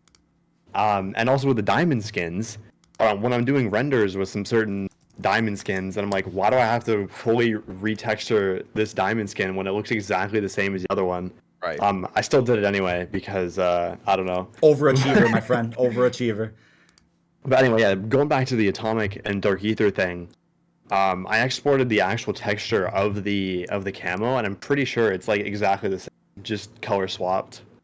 And I already had determined. I think Atomic camo to me is just Damascus with like an orange blue tint to it. Anyway, and Atomic looks cool, but Dark Ether. I mean, if you want to say anything, Jason, to me it's an inexcusable camo. The fact that it's not red is just it's criminal. I think. I mean, green may have significance, as I brought up in like recent zombies videos. Green may have significance to the story, but not yet. Right. But I think Fajardi's best idea. Do you want to go into the idea you had about like an ever-changing camo over the season? That would have been sick. And then maybe at the end of season 6, you could select what variation you want. If you remember that idea you brought up. Well, first I sent you the 2 files if you want to throw that up on stream. Yeah, let's check it out. Of the camos. But I forget what I said about the camo thing. Maybe as like power in the Dark Ether transfers over throughout the storyline, yes. Then the camo will kind of change. For example, at the start of the cycle, it'll start red because Cortifex is in control right now of the Dark Ether, or like however what's going on. And then maybe this green entity comes in, and the camo turns green, but you can still choose red if you choose to. But you can have green available now. And then whatever happens, and maybe you could choose purple for the Forsaken at the end of the life cycle. I think that would be really right. But brilliant idea. Obviously things can't be that cool. So yeah, I mean, otherwise no one would buy skins. Right. Because I saw somebody out there like, oh, what if we could just create our own camo? It's like, Activision's not gonna let that slide either, because then you're not gonna be buying. You won't be buying bundles if you just make your own camo look like whatever you want. It's just it's business, man. It's like everybody should know that by now. It's like the business takes over everything. Thank you to Caffrey in the chat. Cold War was a banger, a little slow to start, but overall one of the best CODs. Glad I found your channel. Much love to you, my friend. Thank you so much for the support. I mean, beyond grateful for it, dude. Seriously. But yeah, I think now we should go into Secrets of the Pacific. Holy God. How do I even start with this event here? I mean, the event, Fajardi got off. First of all, he was like, I'm not doing this. He got off, instantly. This was absolutely hilarious. Secrets of the Pacific obviously wasn't marketed because people aren't at the office right now. I think that's apparent because of the walkouts, the strike, and Thanksgiving break, so nobody's working. Yeah. We are, 10 days before Verdansk officially goes away or whatnot, December the 8th. So, to me, when the event first got announced, like a month and a half ago, I think it was a blog post where there was a small sentence about the event. It just mentioned, little memorabilia, little pieces of intel being thrown around Verdansk to tease new images of Caldera. I'm like, okay. But I wasn't aware it was going to be like a full-on event where it's like in-game challenges for MP and Warzone. Mm-hmm. I wasn't aware. That threw me off by surprise. Good. I want to be surprised. But the first thing is, and we'll start off with the obvious, no zombie support. So it's like, all right, every event in Cold War allowed you to play whatever you want, which was brilliant. You can play whatever you want. I think it was only one event that didn't let you, and it was Rebirth, Season 1 in-game event. I think that was it. Every event after that let you play anything you wanted. Beautiful. Yeah. So this time we're like, nope, you ain't playing Durham. Even though they could have done like, do 3 objectives, kill 2 elites, kill like 4 tormentors, something stupid. They couldn't even do that. Okay, ran out of time. MP, it's like, all right, you can go ahead and get 25 kills, do a finishing move, do MVP votes, easy stuff, brain dead, no problem. Those MP challenges are probably some of the like easiest event challenges. 0 effort required. Like 25 kills, like you can get that one life. you gotta nuke in one life, legit. So I'm like, okay, fair. Easy and MP. So I'm like, you know what? Let's start with the Warzone ones, though. I don't want to do the easy. Let's do the hard ones first, because I'm like, the Warzone ones could be cool. We'll just drop in a couple of points of interest. The underground mines are opening up. Let's take advantage of that, because I titled the stream around Warzone anyway. I'm like, let's go to Warzone first, because why not? Let's take a bite of Verdansk. It's gonna go away soon. I respect Warzone. It's like, all right, we made the same mistake, man. Criminal mistake, man. We go into Warzone. So it's like, it was cool, like a little Easter egg hunt. Fajardi and I are walking around with Sean looking for the pieces of intel and certain points of interest, because there's like hints around the map, or there's hints in the menu of where to go. It's like, hospital, fucking showers. But okay, we go around, we start finding pieces. The first thing we notice is we grab one. It's like survive 1 circle. I'm like, oh, okay, we 1 circle coming in right now. Easy, done. Grab it, it finishes. I'm like, oh, there's another piece of intel. Do we come across in the hospital? We were shooting it, right? And there was no hitbox, right, Fajardi? There was no, what was it? We were shooting at it, and there was no hit detection on it. You could tell it was interactable. How do you describe it? It's like the zombies method. When you look at an object and it's... when it's just like an object you're like supposed to interact with, it can like, you'll see it, or you shoot it or whatever, and you can see... It doesn't take damage or something, or I think that's how it goes. So that's how you... That's like an old school method from like BO4 and before that, I think, if you shoot an object. We found... It's like important. Yeah, if it's important. So we shot at the one in the hospital, and all of a sudden... We're like, I can't pick it up. This has to be it, right? It was a med kit, and the hint was like a first aid. I'm like, this is a first aid kit, so we can't pick it up. And I'm like, no way, you can't pick up more than 1 in a single match. What's the point of that restriction? And we found it out the hard way. Restart, go back to the hospital, we pick it up.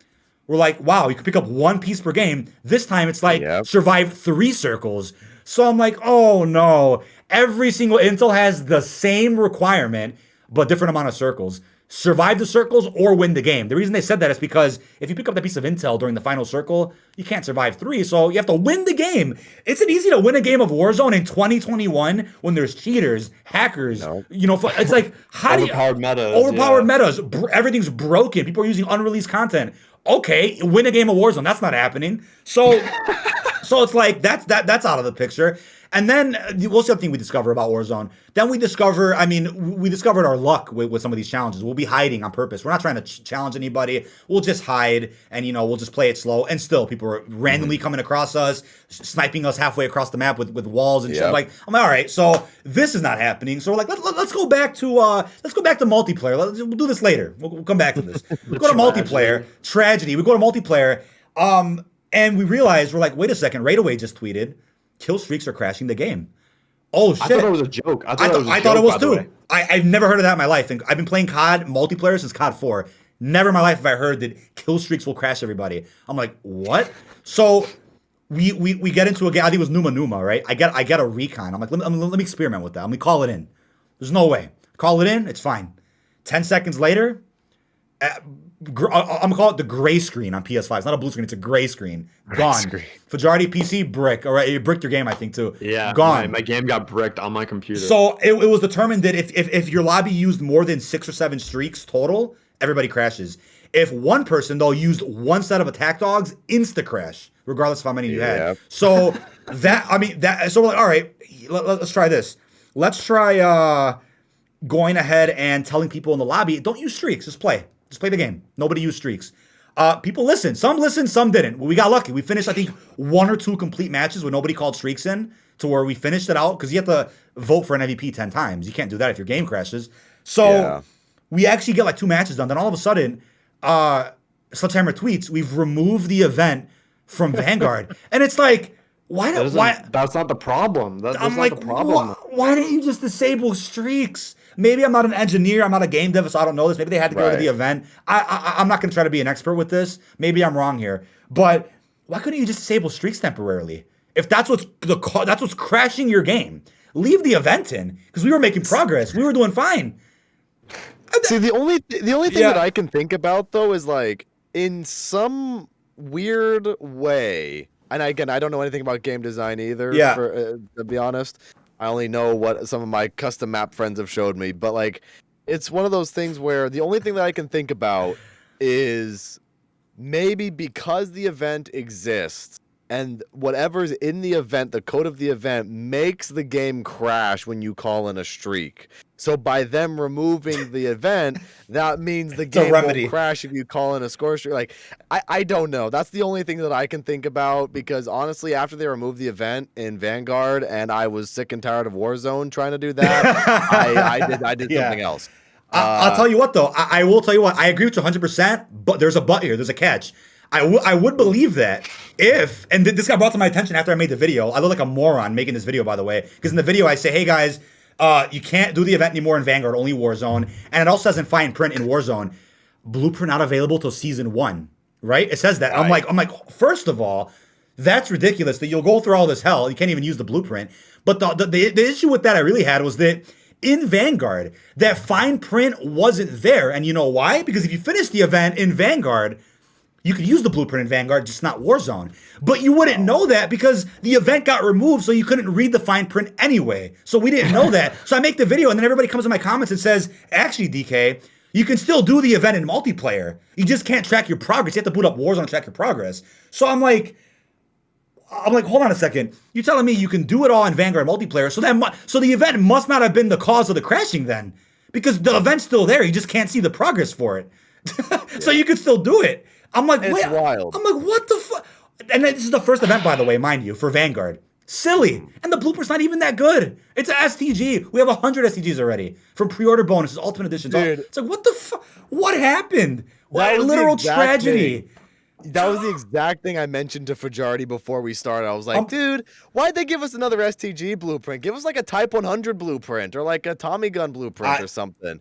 Like we have too many STGs already. I love this comment. You'll get your event when you fix this damn door. Thank you. I love your comment. Go get some milk. By the way, speaking of Spider-Man, this Sunday, the 29th, don't forget, book your tickets because they're gonna be gone instantly. So definitely make sure you get your bank accounts ready. Call your bank for fraud. Make sure they don't claim anything on you. Be like, hey, book your tickets. Quick. Also, this Sunday. I do have to bring up here. I do see a message in the chat here by Hells, the Adler skin freebie next week for failed event. Remember when they did that for the tortured Adler skin in Cold War when that event didn't really work? So that event was broken. They did that, and then Groundfall. If I'm not mistaken, Groundfall, which is on screen right now, if anybody's watching on YouTube, the Groundfall event was completable in Cold War, but in Warzone, the challenges were really tedious. Really annoying, and it was the only event where that happened. Where we were like, "What the fuck? Like, what are these challenges, man?" They were just really frustrating to the point where nobody was doing it. They also did the same thing like they did with Adler. They just dropped their reward for free the week later and said, "Fuck it, just give it away." So that's silly. That's silly. If something's broken or it's literally unplayable due to the fact that you're putting a challenge in the game that might not be. Might not tie into the core experience of what you're trying to do, then it's like, okay, maybe we kind of screwed up here, and that the free Adler skin happened. But I think the thing is with Secrets of the Pacific, it's a tough situation here because doing circles is a core fundamental of Warzone, so you can't really give people it for free in Warzone, even though it's a travesty trying to do it. But then in Vanguard though, the Vanguard challenges and everything, no one could do it because the game was crashing due to score streaks. But if you were to give them the gun in Vanguard, they'll give it to them in Warzone too. So what do you do? Like, what do you do in that situation? It's honestly, I mean, I think the best way to describe it is tragedy, literal tragedy. And I'm trying to say this from the most positive, respectful stance I possibly can. Same here. It was a goddamn tragedy, dude. I mean, I cannot believe that actually was the case. And what's the irony here? The only mode that would have theoretically worked to beat this is zombies. And guess what? You can't do it in zombies either. You can't do it. It's like, what? Everything that could have went wrong with this legitimately went wrong in every possible fucking way. Oh my God. I couldn't believe that. And as I was going to bring up, somebody in chat mentioned, hey, the event got added back 30 minutes ago into Vanguard. And I'm like, okay, that's cool. But here's the thing, right? If they give it away for free in the next week or two or something, it's like, well, it's so silly. Why not just, like with other events before, why not just extend it? Why give it away for free? Just waste people's time who did it to begin with, legit. But the other thing is, like, look, when Season 1 comes around for Warzone, because in Caldera you'll be able to use this new STG, however they describe it, cool, you can use it then. But will anybody remember that exists or that they even did the event, if they did it at all? Because by then, in Season 1, you have a battle pass, all these new cosmetics, all this crazy new shit to be distracted with. Will you care about an bundles? Will you care about an STG blueprint that looks nothing interesting in 2 weeks from now? Will anybody know? It's like, I don't know how to even. There's just so many faults with this event. Absolutely horrific. If the blueprint looked somewhat decent, then I would be like, okay, you know what, people, this would be actually worth it to grind out the challenges for, or just to do the challenges in general. But looking at the blueprint, it's just kind of like a little decal of a Spitfire plane or whatever. And it's like, that's not worth it. I'm sorry. Yeah, and they almost had me for a second. Oh, I'll go in Warzone, find these cool little pieces of fucking. If you just have to grab them and unlock it. Why do we have to do a challenge for it? If the challenge is get one kill, get one finishing move, okay. But survive circles when all the odds are against you with sweats, cheaters. That's like, what the? Come on, dude. And by the way, it was disabled in Plunder, disabled in Operation Flashback, disabled in all the cool events, only available in a regular battle royale. Who's even playing that right now? Everybody's playing Operation Flashback, which is insanely fun, by the way. Right. Which is all, and I'm like, and that is battle royale. Just every circle gives you a new event.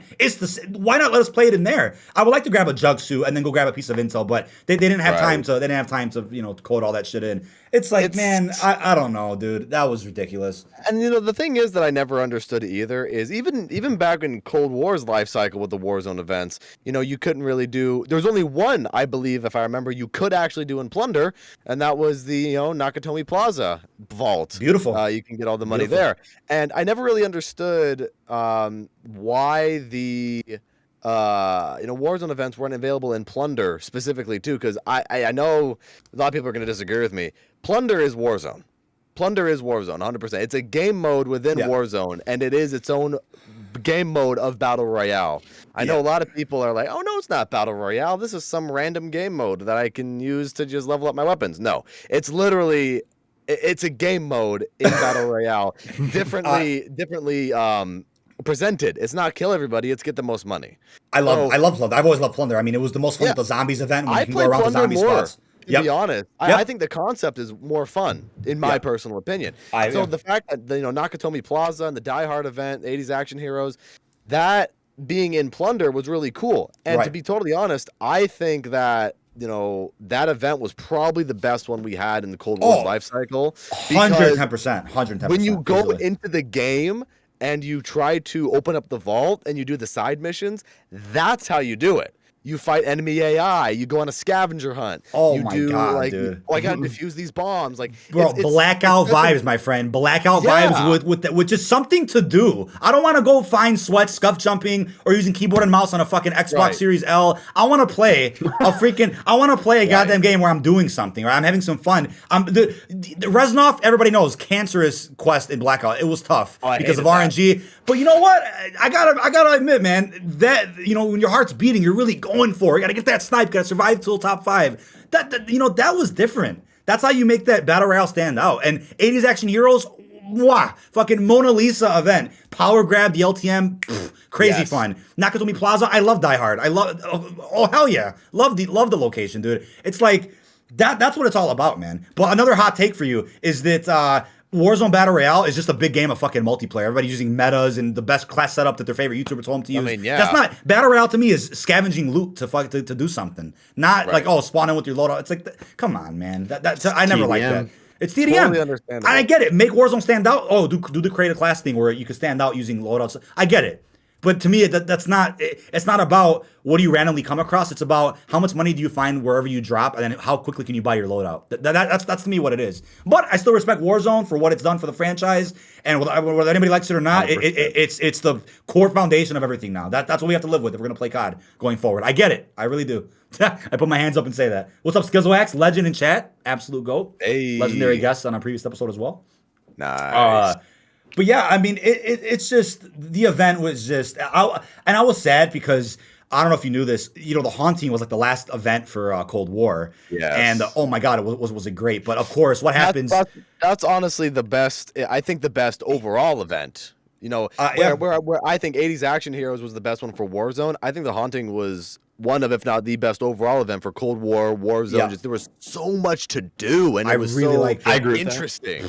Yeah. I really, man, I was really salty because that day, I mean, it was again, this is my luck. You don't know how salty I was, man. On the minute the event dropped, Xfinity's like, you're fucked for 2 hours, baby. We got an outage in your area. Fuck your state. Fuck your town. It's like, I'm like, wow, man. And you know when else that happened? The same minute Firebase Z dropped. I'm like, oh man. I mean, I should play the lottery with that luck. I should really play it. I mean, gotta love Xfinity. But again, the best internet in the state you possibly have to put up with it. That's all we could do. But horrible. Yeah, luckily I filled in on the stream. You grab the stream key, keep the stream going until I come back. Yeah, literal legend, man. I love Skizzle's comment. Warzone's the main chick, everything else is a side chick. Yeah, so we have, the main chick Warzone, the side chick multiplayer, and then like that friends with benefits, maybe that's zombies. I mean, maybe go down a tier. At this point where Vanguard Zombies is, Vanguard Zombies is the X from 5 years ago. Oh, even better, man. Even better. That's how it feels for Vanguard. I love that terminology, man. Hey, Skizzle, you should tweet that, by the way. That's a banger ass tweet, by the way. I think that would pop if you put that out. I won't claim it because you said it. You got to claim that. I love it, man. Absolutely great comment in chat there. It's like, man, it's just crazy, but at the same time, it's like, you know what, man, we're just trying. I'm like, you know what?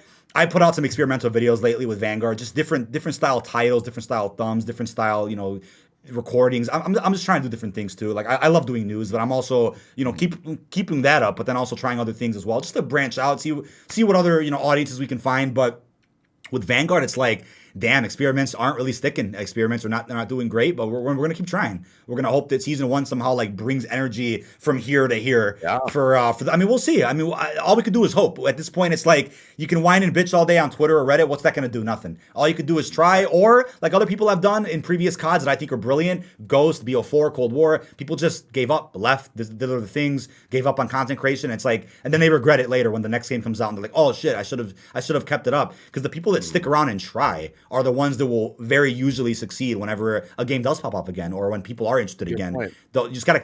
It's the consistency, man. You gotta have that love and passion into it. That's all you can do, man. It's like that's the best thing you can do. Having the love and passion for not just the game, but for anything that you're doing that you're vibing with, that's just it's honestly a great feeling, right? And that's the thing that makes me so sad about what the state of Vanguard right now. And I'm just really not vibing with Vanguard, and I'm just I don't want to play a game that I know 30 minutes into it I'm going to be like, come on, like, what am I doing here? And that's why I'm really hoping for season 1 to be a good season. And I'm mainly just waiting for all the zombie stuff, because like for the multiplayer, for me, it's like I like it for the most part, but I don't know, just the packet bursts. I can't count how many times I've died to that. That's really stupid, man. It's the vital STGs, broken shotguns. Like, it's just like, wow, man. I feel like I've seen it all already. Yeah, with Vanguard. Not even a month old. The game's not even a month old. You've seen it all already. I'm like, you shouldn't be saying that. That's how I feel. Yeah, like I just, it's one of those things where I go, in this moment, it is subjective for, you can like Vanguard because of XYZ, and I can dislike Vanguard because of XYZ.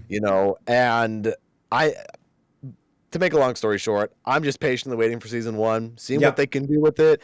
I'm really hoping that Caldera is a good Warzone map. Verdansk really wasn't my favorite. I prefer Rebirth over Verdansk. 100% agree, man. More action. Yeah, absolutely. And, I really hope that Caldera is a better Verdansk. And, if Caldera isn't a better Verdansk, I think we can start questioning Warzone. It's like, wait, point the finger at this motherfucker right here. Like, what's going on, Warzone? What's going on? I fully agree. It's like, I've said this. I've covered Verdansk since it came out. I've covered, Plunder. I've covered the LTMs. I've covered the Easter eggs. I've tried. I like the foundation Warzone has. I never had anything against the engine or the gunplay. I never had nothing against it.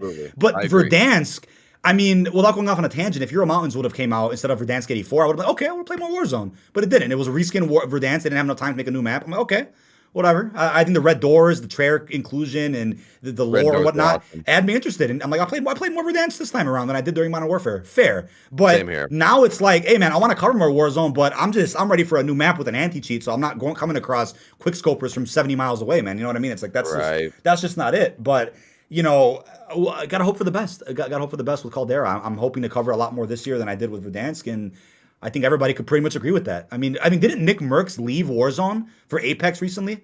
I read some article recently. Oh wow, I didn't hear about that actually. I don't think he left. He's streaming Apex Legends at the moment right now. But he'll be back for Caldera, of course. But I'm just saying for now. In the meantime, he hasn't been on Verdansk for a while. I don't think he got sick of the shit too. I mean, I'm pretty sure I read some articles. and who cares what they're doing, really? I'm just saying, making an example. People got fed up with the cheating and the BS and the same map again. I mean, people got tired of it quick.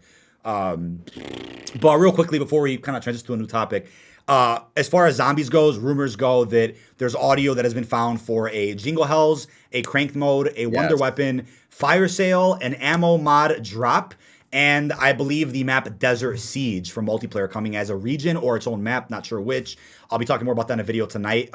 Finally, there was some material for zombies. I mean, I haven't made a zombies vid in like 2 weeks because there just hasn't been much to talk about, really. I'm like, but tonight we got some material, so I'll throw that video out tonight. And yeah, it's like, with zombies, it's like you said, you got to hope for a strong season 1, but the fact that we're almost getting the full game by season 1, it's like, well, it's like, oh, season 3 will be when we get some actual new stuff that we were waiting for. I don't know. That's sad to see. That's sad to see. When you have to resort to drip feeding content that should have been there at launch, and the majority of that content you're getting in season 1, the majority of the season 1 content is supposed to be launch content, then that's kind of a yikes. I mean, it's not. Here's the thing: it's not looking super promising, but I want to be optimistic. I really want to be as optimistic as possible. I don't want to continue to talk shit, because honestly, I feel like I'm talking shit, but the reason why I'm talking so much about all the problems and the way that this game just is not really doing so hot is because I'm passionate about this. I want to see the game do well, and criticism is needed for a game to do well, and it's that's just the bottom line. If there's no criticism ever, then they're just gonna make the same mistakes over and over again. It's gonna be the same shit, and then people would really be gone. Right. So I think with giving as much feedback as possible is important. And I just that's why I might sound a little bit harsh on Vanguard, and I sound a little bit harsh on certain things, but I am 100% in your corner. Yeah, no, Sledgehammer and Treyarch. I want you guys to make a good game. I want you guys to make a good product. It's really hard to enjoy some of your product right now. Really well put. How it is. Really well put, man. No, I mean, Fajardi remembers this clearly, man. You remember it was like February, and maybe even before that. It was shortly after New Year's last year, and the Vanguard rumors started coming out about, it's a World War II game, code Slipstream, and Charlie Intel and the press were talking about it. All this corporate shit started coming out about these new rumors and shit, whatever. And right away, people made videos on it, and no one cared. I'm like, wow, the rumors were... Usually when a new COD gets rumored, everyone's like, oh, shit. Everyone's like going crazy. New COD. Same thing every year. From the get-go, I was already seeing nobody gave a shit when everybody talked about it. Everyone's like, oh, World War II game, dead. Nobody cares. So when I saw that kind of got me prepared mentally for what could have been and has been a very strange and... unusual launch for a COD game where things aren't falling into place the way you'd expect them to. And this is above content creation. I'm talking stability. I'm talking content. I'm talking it's like, yeah, MP is launched with 20 maps, but are they quote unquote great maps, or are they just, extra filler content to kind of package in a stacked launch? I mean, it's all subjective either way, but I really saw this coming. And I think that prepared me mentally for what has been a very just frustrating, I think that's a good word, frustrating launch with the game altogether. And I think to add fuel to that fire too, with the Activision allegations, the lawsuit, everything, not to go into specifics, because again, I always have this stance where the attention and the focus needs to be on the victims and what's really important. Who gives a shit what I'm saying? Who gives a shit what any content creator's saying? People do milk this all the time, and it's really sad to see. They did this back in like the summer when the first lawsuit information came out. There are people milking it like, oh, this is why SBMM is bad. This is why. It's like, hold on a second, dude. That's such a different situation. That's a different conversation entirely. And it's nowhere near as important as the shit that was going on. So I was really frustrated with that when I saw it in the summer. But that week that all came out, everybody's views had dropped off dramatically. And again, that's not even important either, but you could definitely tell people were frustrated. They didn't want to support Activision games. But at the time, it was a Blizzard World of Warcraft thing. I'm like, wait a second, COD's not involved here yet. Maybe it will be later. And what do you know? Recently, all the news comes out. And I wrote in the topic box, hope for the lawsuit and allegations, because recently, if you didn't know, PlayStation, Xbox, and Nintendo, their CEOs came out and said, this is fucked up. This needs to be addressed, and we're reevaluating our relationships with Activision. Because I'm like, hold on. I'm like, wow, they took COD off the front page of their stores. I think PlayStation at least did. So I'm like, can we ever see a reality where they pull a Apple and Fortnite, they just remove the game or any new titles and updates from their digital stores? The only way to play COD would be a physical copy. You can't buy it digitally anymore as like a punishment for what Activision did. Could we see a reality where that happens? Hey, I mean, it happened with Apple and Fortnite. I wouldn't put it past these other CEOs to do the same thing for COD or any other Activision title. I wouldn't put it past them. I'm being honest. I wouldn't put it past them. I mean, it's a very interesting concept. Yeah, but I did see some comments that are like, oh, why don't the devs just leave Activision, make their own game? Nah, that's a whole other can of worms. They can't just do that. And if you want to see a Destiny happen where they pull off from Activision, but then have no funding for DLC, because Fajardi might know this more, right? You remember Destiny when they detached from Activision? Wasn't there like a huge lack of post-launch updates and shit? And they were struggling for funds. I'm pretty. Yeah. Didn't have money for updates. Yeah, that's just. I mean, that would inevitably happen. That would inevitably happen with COD if they had left Activision. But that's not even possible because Activision owns COD as an IP. It's not just the devs that are like, oh yeah, Activision has all the stake in that. So that's not an easy just departure right there. I think the thing is, too, that I think people also need to realize this is kind of on the same subject of, developers and COD, but at the same time, it's kind of not. But I don't know. I still think there's a correlation where you have a lot of people that I see right now really wanting to have deviation games save this community. Right? Now, here's the thing. Here's the thing with that. Just because Jason Blundell worked at Treyarch, worked with Activision, doesn't mean they're going to make a zombies game. Doesn't mean they're going to make anything remotely close to anything that was there. You know, I've seen people be like, oh yeah, you know, we'll just switch over to Deviation Games, and you know, that'll kill COD, that'll show them. That'll stick it to them. Two problems with that. Yeah. Number one, Activision's fucking huge, and I just don't see they're gonna be they're just not gonna, a handful of people going and away from Activision isn't gonna kill them. And number two, Deviation Games is such an entirely different studio that it's just entirely different vibe, entirely different situation and atmosphere that it's gonna be totally different than what we're all used to. So, I mean, me personally, of course, I'm looking forward to Deviation Games and what they can come up with. I mean, Jason Blundell, one of my favorite guys in the gaming scene. I loved what he created. Rich stories, rich maps. Mob of the Dead, you know, is my favorite map of all time, and I think that's some of his greatest work ever.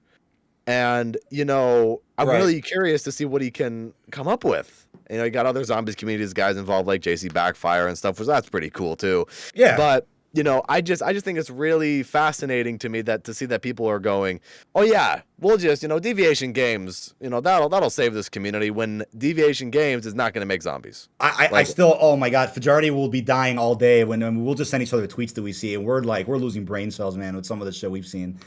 I mean, first off, their game's years away. I mean, they just started. I mean, they're probably like pre-production. They're not close to a reveal anytime soon. So that's one thing. So yeah, when's it gonna save us in 2025? I mean, what does that mean? The other thing is, and this is so obvious. I tweeted out recently. I'm like, do people realize the damage they do when you set these false expectations? Because when their game does get revealed, I mean, now you can see the dislike button anymore, but will the reveal get dislike spammed? Will they get all this unnecessary hate where people are like, oh, we thought you were bringing premise back. Where's zombies? It's like, it tarnishes the game before it's even revealed in a way where they'll come out with some presentation and people will instantly be, oh, I'm disappointed. I wonder, why was the expectation set to begin with? But then you see there are some creators who, you'd be surprised, have said, I'm ready, and I quote, I'm, you know, maybe I'll just make Zombies 2 content. So there's this fallacy that the Deviation's making Zombies 2.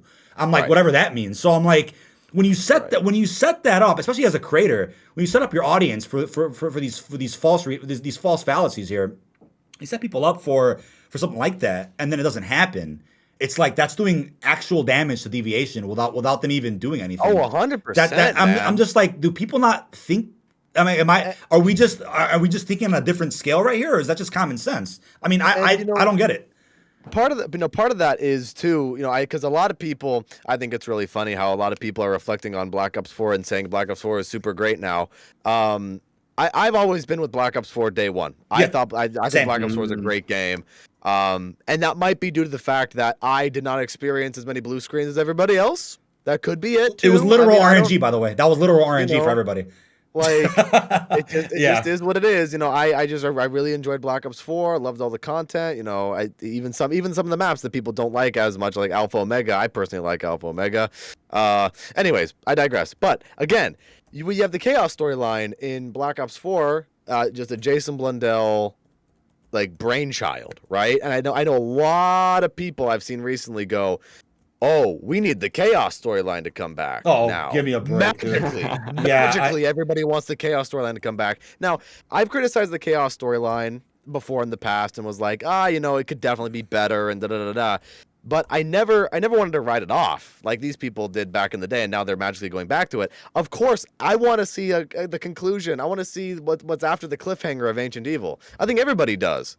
But I think the expectation for Blundell at Deviation Games to continue that, and Blundell made his own studio so he can create Chaos too. It's like, no, because that's... We don't know if Activision still owns the IP for Chaos. Of course they do, so to speak. Yeah, of course. You know, they do. Most likely they do, right? So it's one of those situations where I think Blundell can make some kind of historical, whimsical, fantastical game, right? Like, sure. You know, it's kind of in that same realm, but it's not going to be Chaos. It's not going to be zombies. It's not going to be any of that, Right. And I mean, first, it's not even Call of Duty to be exact. So it might not be a first-person shooter. I mean, we're so far out of there. Yeah, it's just it's so incredible. far into it that I think because people, it's all nostalgia. So people are, because we're not the community that we were back in 2016, 2017, then automatically things are worse and automatically things are bad. And Jason Blundell came back to game development. We're saved. Right. We're saved. I mean, it's all magic. Fajardi has the best counter to this. Please take it away with about Blundell being director of BO4. Nailed it. Where people would say like, Blundell made Black Ops 3 and everything, but he also made Black Ops 4, and a lot of people hated that game. So I don't really see the connect where like, Blundell for zombies to be successful when that happens to be the game too where we had more creative control over the whole studio, not just zombies either. True. So it's like, wait, something doesn't add up there. It's a little fishy to see. I mean, it's like if you're a content creator that's putting in half the amount of effort you put in 2016, you're probably gonna get half the amount of views and half the amount of recognition for it. I mean, it's that simple. But because the game's not drip feeding you 100 side quests anymore, which it didn't anyway back in the day. But there's just like this weird idea that the amount of side Easter eggs equals amount of content. Blundell wasn't the answer to that. Right. He was not the answer to that at all. It's just he's a big part of it all. But sure, he's not like the answer to why things in Black Ops 3 were great, things in Black Ops 4 in my opinion were great. Yeah. And I think the main distinction, once again, to make a long story short, is Blundell and Deviation Games are not associated with Call of Duty anymore, so let's stop acting like they are. Right. Exactly. And I'm really looking forward to seeing what they can come up with. Jason Blundell is a great storyteller, I think, and I'm just really curious. It's gonna be really fun. And the fact of the matter is that Blundell, and JC and all those guys, they've sent some of the other zombies guys like, here's a Deviation Game shirt and things like that. So maybe that's where some of the zombies fans are going. Oh yeah, they're gonna integrate zombies into this, right? That's kind of setting them up for some. They're kind of setting themselves up in that way for some weird criticism as well. Yeah, that is pretty. But the problem is too, the zombies audience is different from what the audience Deviation Games is going to create. Right. And so why wouldn't Deviation Games go out and be like, here's a free shirt? Hey, JC is literally the community manager and JC has ties to the zombies community. Why wouldn't they try to be like, hey, you guys like zombies? Maybe you guys will like this completely new thing that we're doing that's not zombies, and please stop associating it with Call of Duty. Smart marketing there. Yeah, I see. So if there's already an audience there for something and people like Jason Blundell, I understand the strategy. But I think where people just in general, the fans need to kind of be like, y'all need to chill out. They're not going to make Zombies 2. They're not going to continue Chaos. They're going to do they're going to do a totally different thing. Right. They're going to deviate. There you go. Clever choice of words there. I mean, I'll say this, right? We also remember BO3 was pre-Fortnite era. More kids were probably playing zombies, therefore more success around the community. Sure. Now times have changed. I wanted to ask, Fajardi, remind me, what was the deal in Cold War with round-based versus Outbreak? There was dedicated servers and one, not the other. Feel free to refresh my memory on that one, because that's really fascinating to me. Yeah, there is. I forget the exact wording of the tweet, but it's a super funny tweet where it's like, round-based versus Outbreak in Cold War. One has the grapple gun, and the other has dedicated servers. Just kidding. They're both Outbreak. I love that one. I love it. I really do. I love it. Yeah, but apparently, I mean, I haven't checked for myself, but I've heard for some people that Outbreak does have its own dedicated servers when you go play in public match. So that's funny. And round base does not. It's like, man, people could argue forever which was better, which was not, but Jason, as a ZWC3 commentator, which you did a brilliant job, by the way. Again, congrats on all the success you got from that. That was fantastic, man. Really well put together commentary, man. That was incredible. And I'm glad you were involved in Z4C3, which I was a part of this past summer, raising charity as well. Yeah, I mean, I definitely have some charity gigs in mind that I'm going to be setting up throughout 2022, so I'll definitely keep you in mind for some, absolutely, some casting. Man. I'm down. Oh, hell yeah, man. While being at ZWC3, what would you say the general interest and audience looks like for competitive zombies now versus back then? Do you think that's grown, or do you think that's dropped off with how that event performed? Because I was curious. I saw some comments the other day about ZWC4, this and that. It's like, I know you weren't in charge, but you casted. Right. So what would you say that is, going forward for the community? That's a very tricky question, because the main reason why that's tricky is because right now of where the state of zombies is. Yeah. And I mean, we had MC Sports Talk on the Division Z podcast right after ZWC to kind of get his thoughts on it and to kind of reflect on everything. And we were talking about that. He wanted to see how Vanguard Zombies does. He wanted to see how the next game does. And he wanted to, if the next game did well, okay, maybe there's a slight chance. But if the next game isn't going to be so great, why invest the money? Right. The problem is, I think the fan interest is there. I definitely think the fan interest is there for a competitive zombies league, competitive zombies tournaments, competitive zombies whatever. But I just think right now, and especially now, Activision is not interested. At least that's the vibe that I'm getting from it. Like, because with everything that's been going on with, because keep in mind too, they're still, I would say, trying to really push the marketing for their rebranded competitive Call of Duty, because you had the Call of Duty World League before in the past. Now you have just the Call of Duty League with franchising and with, all these crazy teams in each of the cities. So because multiplayer is more marketable for their competitiveness, they're going to just go back to multiplayer. Zombies, because zombies never really had that core competitive game mode besides Grief, which Grief should have came back. Yeah. Because it's not there, they're not going to put the money into it. They're not going to put a competitive league into that if there's no competitive mode there, and it kind of makes the fans try to go out and do their own thing, which I'm glad the fans do. Yes. I think when it comes down to competitive zombies at its current state right now, until Activision shows a very expressive interest into it, I think the fans are going to be the ones responsible for making zombies competitive. I mean, zombies world records, that's really one of the only things that we have right now to make zombies competitive. You want a world record? Go get a world record. You want to place on the leaderboard? Go place on the leaderboard. Majority has one, right? What was it? The Forsaken? Forsaken. I'm top 10 in the world for Forsaken Easter egg. Yeah. Let's go, man. There you go. I mean, and the thing is too, is like a while back I worked on the ZWR staff too. Oh, and reviewing submissions and getting a sense of how people felt about competitive zombies. The interest in the fans is there. I know for a fact it's there. It just comes down to who is willing to execute, who is willing to push the community forward and really petition for competitive zombies. And the most important part about it is the money. Oh, okay. Of course. Who can put forth the money to make this a thing, make this happen? Right. And will they invest tens of thousands into Duran Fung? Absolutely not. I don't see anybody going through it. Oh, okay.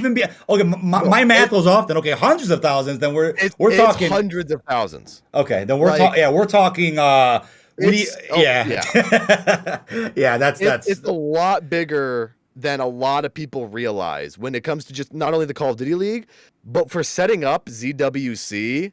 I mean, I could see with the venue and I could definitely see that 6 figures for sure. I get that. I get that. It's pretty wild actually. But it's one of those things where you go, there has to be that. The community can be interested all they want in competitive zombies. We can say we want competitive zombies, so we're blue in the face to Activision. Right. But because zombies took a step back from its competitiveness in, they haven't had a competitive mode since Grief, and the fans have had to make their own competitiventive they're just not going to do it. They're just not going to do it. I see. So I mean, was Activision even involved in the last couple? Correct me if I feel like they weren't involved in CWC 3 or 2. Maybe the first one. I don't believe they were. They just maybe approved, hey, you can host the Call of Duty, but they weren't involved in the scene. I'd have to go back and rewatch the interview we did with MC Sports Talk, but I don't believe they were. involved at all in ZWC. Because I mean, yeah, it's just not interesting to them. Because if they can just continue to monetize the CDL and they can get their franchising teams out there, try to make this, because they're making their own NFL right now. Oh yeah, they're franchising. They're doing the best they can to make their own NFL. And if zombies can also have their own NFL, I think that is the one thing that would bring millions of people back to zombies. Yeah. Because I think the general interest, I've said it like 5 times already, explaining this segment, it's there. I know for a fact it's there. People want it. People really want competitive zombies. But Activision is just not interested. It just everything that they do tells me that they're just not interested. It's really it's fascinating to me because I attended the last Anaheim, and I'm glad that I did. I didn't know it was the last Anaheim for Black Ops 4 because that was when it was CDL, right? And now it's that's when it was CWL. CW, yeah. Now it's CDL. Yeah. And I'm like, well, now the events aren't exactly the same.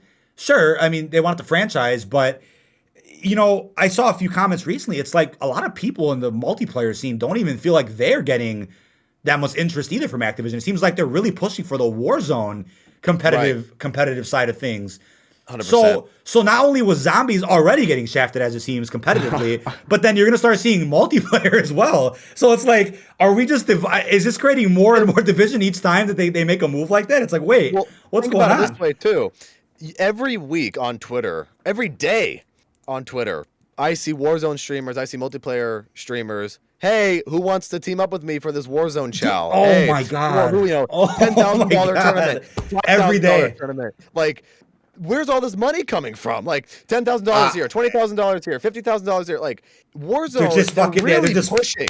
They're really pushing for that. You have Rocker Warzone series, New York Subliner Warzone Wasn't it Twitch series. Rivals too? Twitch Rivals. Yeah, you have so many things like Warzone, and then the CDL comes out and it's like, by the way, who's ready for the season of the CDL? Which I like this. I like watching competitive, and I had fun. Watching Cold Wars was fun because first of all, YouTube. Yeah. This is the crazy part. I don't know if you remember this.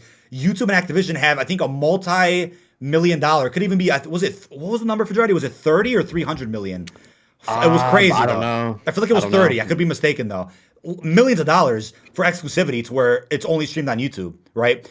And the weirdest thing about that this past year was that they had multiple creators, specifically even zombies creators, promoting multiplayer competitive. And I'm like, how? But it's like, and it was so goofy to see because then some of these zombies people were clickbaiting their streams to where they'd attract their viewers for like something big. And then halfway through that stream, they transitioned to like watching comp multiplayer. And it was really cringe. And it's like, they could have thought of so many other ways to promote this, but because there was millions on the line here between this contract with YouTube, they were probably embarrassed with the performance of the competitive scene. But it's like, if you're embarrassed with the performance, why are you pushing more Warzone tournaments than the MP ones? Because that's all, like you said, every day I'm seeing this. And there was some big drama like yesterday. I forgot who it was between. It was like Censor, Sean J, a bunch of people. There was some drama going on. Man. Somebody got dropped. And so much stuff going on. But is it just me, or is Warzone competitive just a little goofy at the moment? It's cool when it's like put into brackets and structure, but when it's just RNG of like kill races, that's all luck with if you're running into cheaters or not. What the fuck is the point? It's like I don't understand that. That's the issue to me with watching competitive Warzone is they go into random fucking lobbies. Like I'm so confused at that. Put them in the same lobby, man. You could already do it. Why aren't we all in the same game fighting each other? Like. And then it's kills? Isn't the whole point to be like the last team standing? I never understood that. I never understood that either. Could you imagine going into Hardpoint in the CDL and being like, hey, if the first team that gets to 100 kills in Hardpoint wins, and it doesn't matter if it gets 250 points. Like, what's the whole point of playing Hardpoint? Just play TDM. I think Jay got even put this out too. He's like, when they put these people in brackets and they're in the same lobby, when it's structured accordingly, like it should be, it's watchable. You're like, oh, okay, there's stakes. But when you're watching drama every time, I got into a lobby with somebody using walls. I got into a lobby where I got disconnected. This teammate overslept. It's like, look at all this drama from the lack of organization. It's so stupid. Right. It's so stupid to me. And there's like you said, people are just printing money on these things. And I'm like, really? Absolutely are. It's like, it's so weird, man. It's so weird. And I think this is something that's subtle too, because with the push for Warzone competitive, it's very subtle, because you have so much CDL going out there. It's like, hey guys, watch our new NFL. But it's subtle that they're making the transition over to Warzone because, correct me if I'm wrong, has any of the CDL teams and the organizations that own the CDL teams, have they genuinely in the off season, not even before, except for before the season starts, right?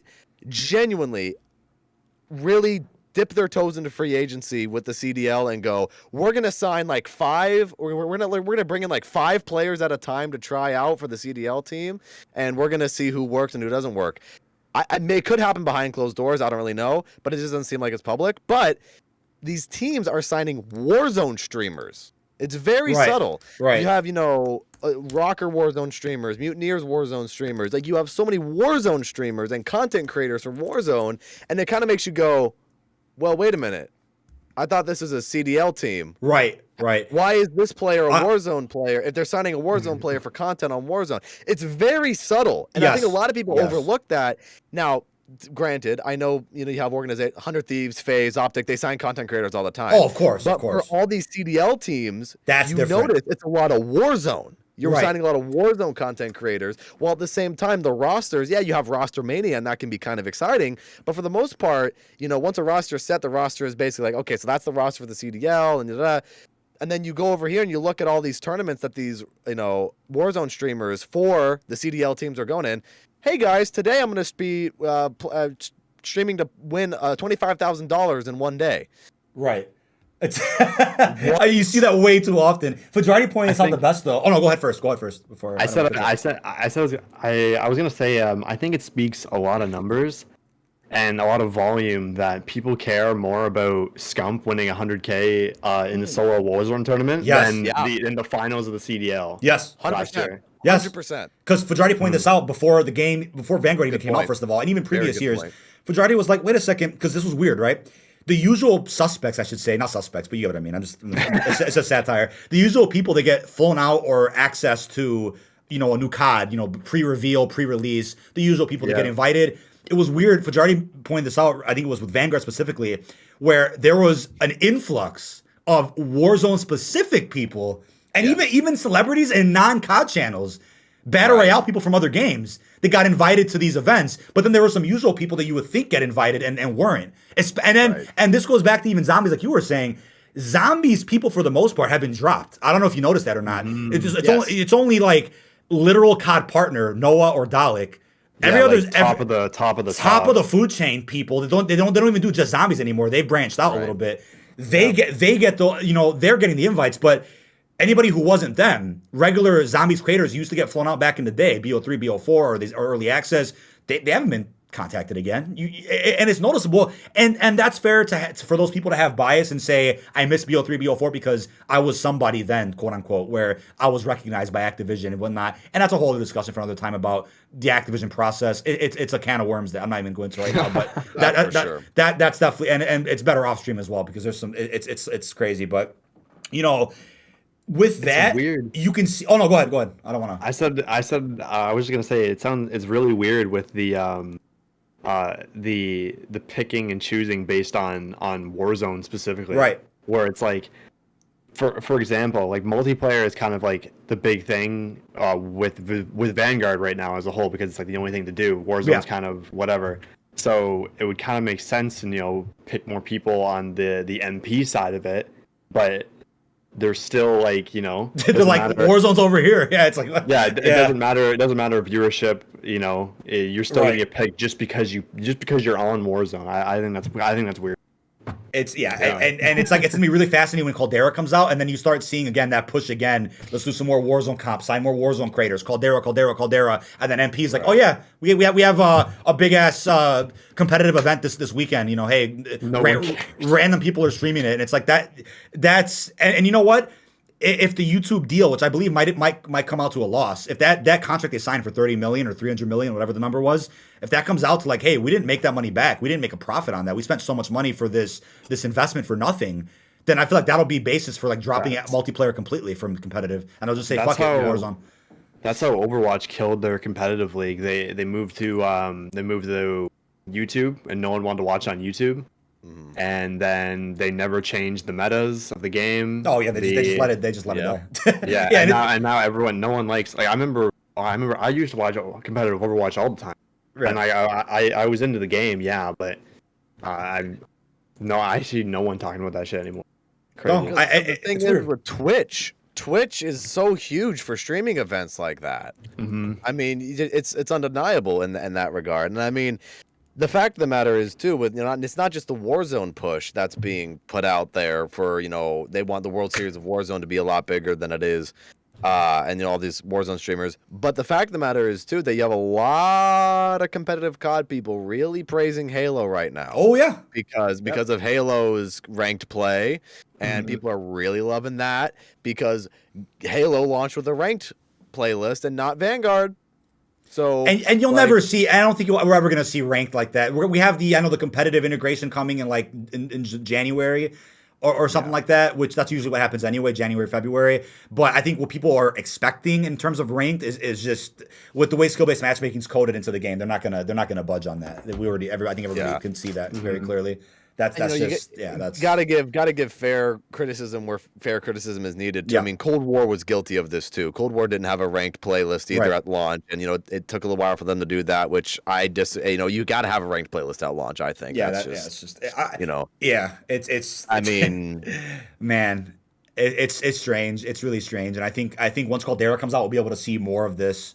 Become more noticeable. Where it's like, oh, there's a real big push for Warzone, even though it's like, hey, with me, it's like, yeah, I cover Warzone. I try to cover it often, but are you expecting me to, stream on Twitch specifically, get good Warzone gameplay, and then re-upload that on YouTube as like Twitch highlights in order for me to get a phone call to say, hey, I'm like a worthy creator now? Or it's like, I mean, I like covering everything. Why can't I just do it all? But clearly there's that push for Warzone that I don't seem to have. Many other people don't seem to have. It's crazy. It's crazy to see that. And maybe we'll explain it later. I don't know.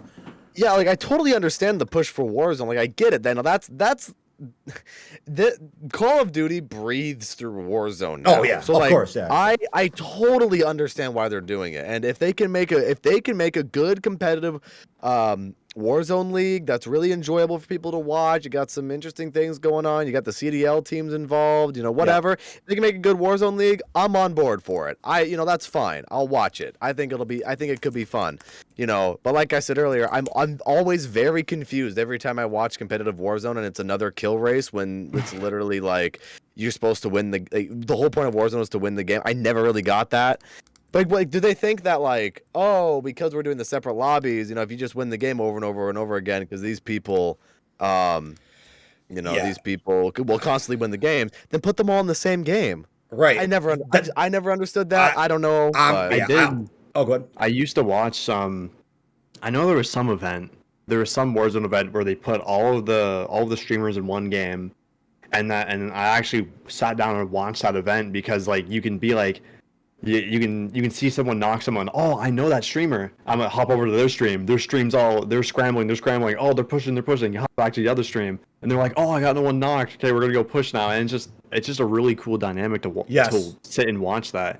Right. And that's why I think Fortnite competitive done so well because they do that. They throw everyone in the same lobby. Right. And you get down to the end and everyone's in their little boxes. I mean, yeah, you can say, oh, being in a box shell, you'll bitch or whatever, but I don't know. It's just you know the people what you're facing, and they're not some random getting absolutely bodied and a reverse boost to the lobby. So especially with all the hackers. Oh my God. I don't understand. I don't understand why they don't do private lobbies. Well, it's also the comedy that hey, Vanguard uses the same anti-cheat that Warzone does. Cold War didn't, by the way. That's why you never saw hackers in Cold War multiplayer.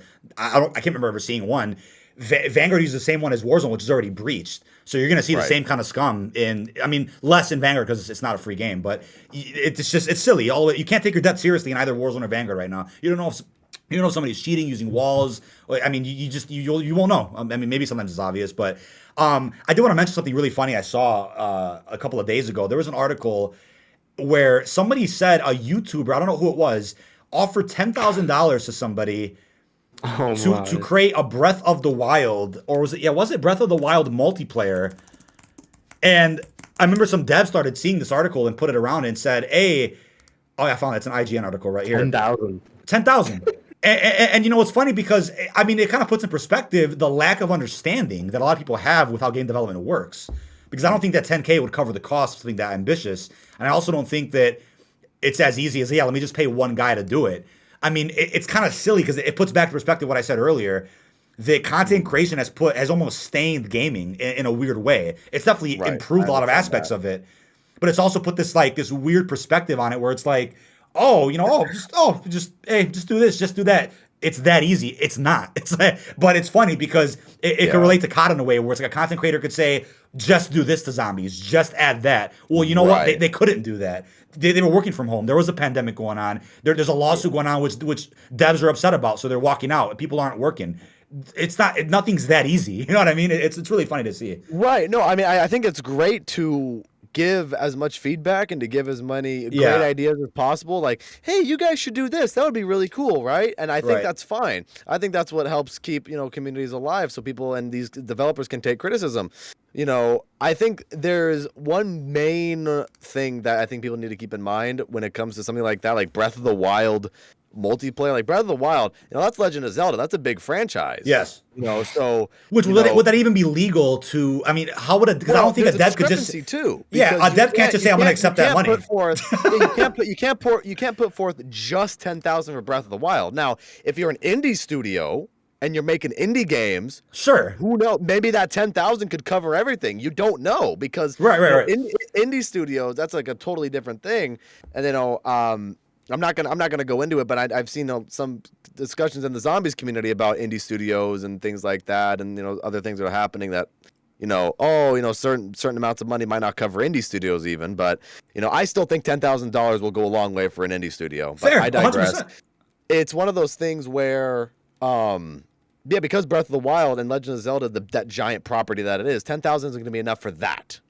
Right. Specifically. Yeah. So I think, the discrepancy needs to be made there where people, and I don't think the conversation online was to discourage developers and being like, well, 10,000 is not enough.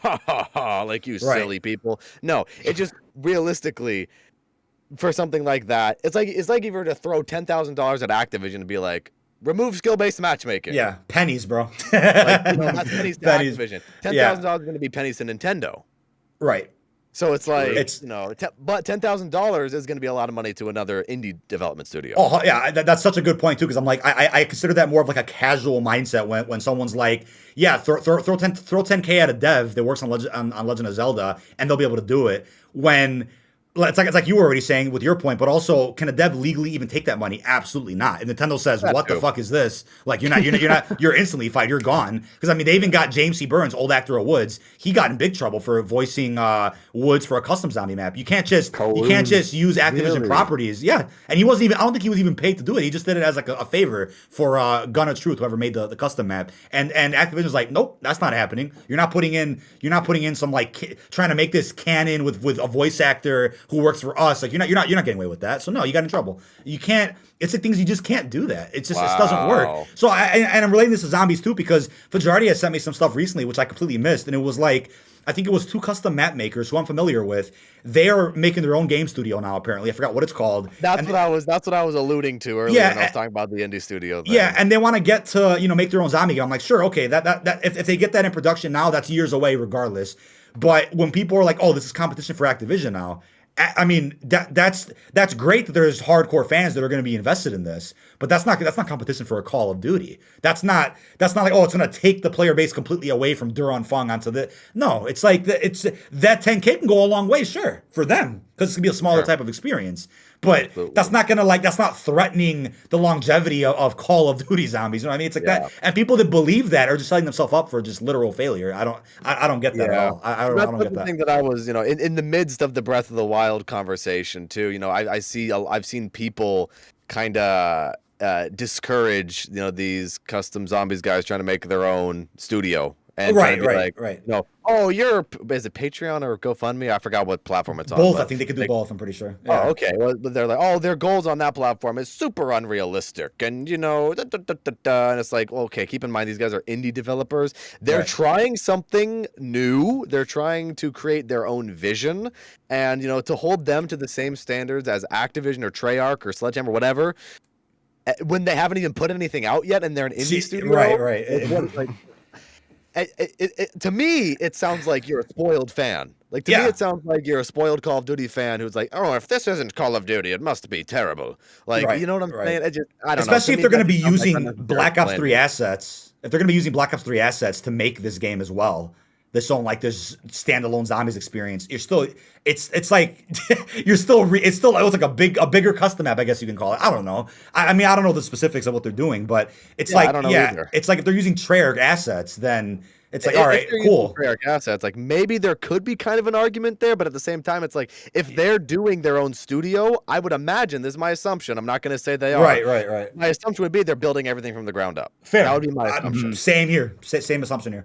That's what I would say as well. But it's like, we'll see how it goes going forward. But I think you put it best. Spoiled fans is a good term for what could describe the community as of lately. There's a respectful and a fair way to voice your concerns and be critical of things that aren't working. But then there's also those people that think, you know, attacking devs for decisions above their pay grade is going to somehow magically create some new content and bring out remasters that don't even exist. It's like that's just not realistic.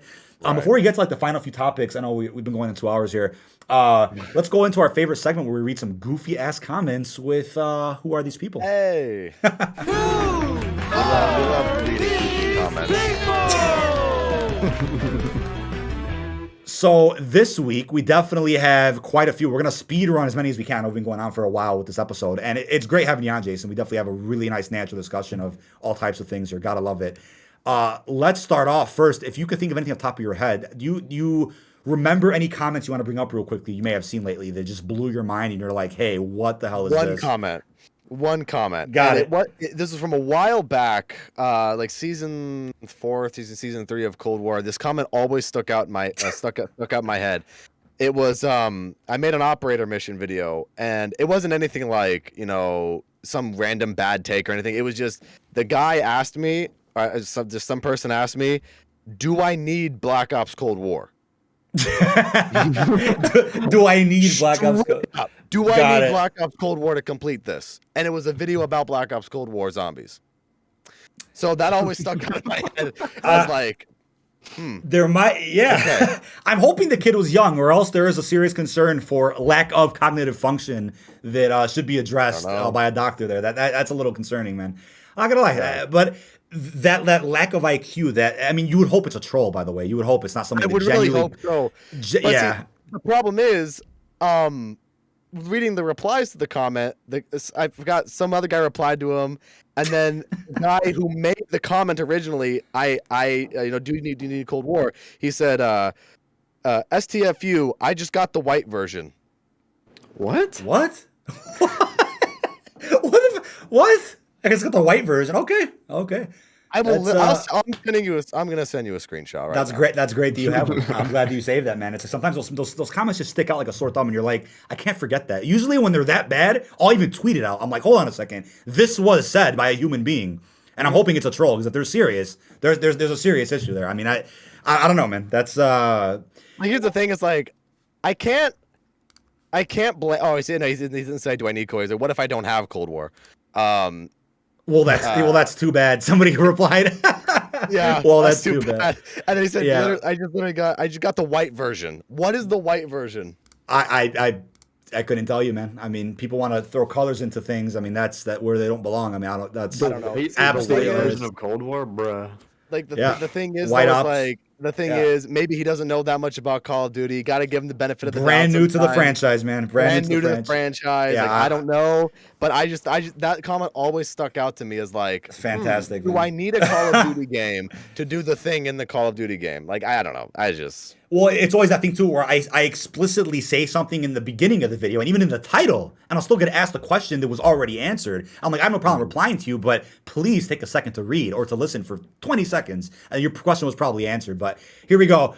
F Vanguard and F Activision and DK. If you still support any Activision games, that then pretty soon it's going to be F to you too, and you're going to get canceled. I'm like, well, I think I had a topic written down here. I mean, when you hold creators accountable for things happening behind the scenes at studios we don't work for, that's an issue. That's a big issue. That's a big issue. I don't know what to tell you there, buddy, because if content creation is your full-time job, you can't just drop everything you're doing, just find another job, which leads me to this one. You could always find the real job, just a thought. It's like, yeah, man, it's so easy to just, let's just drop all the investments that we've made in this business. Let's just get up and go, let's get that Wendy's application. Nothing against you if you work at Wendy's, but to be invested in something so deeply and to do it full time, just to drop it because you said something. It's like, all right, all right. Like I said earlier, just do this. It's that easy, right?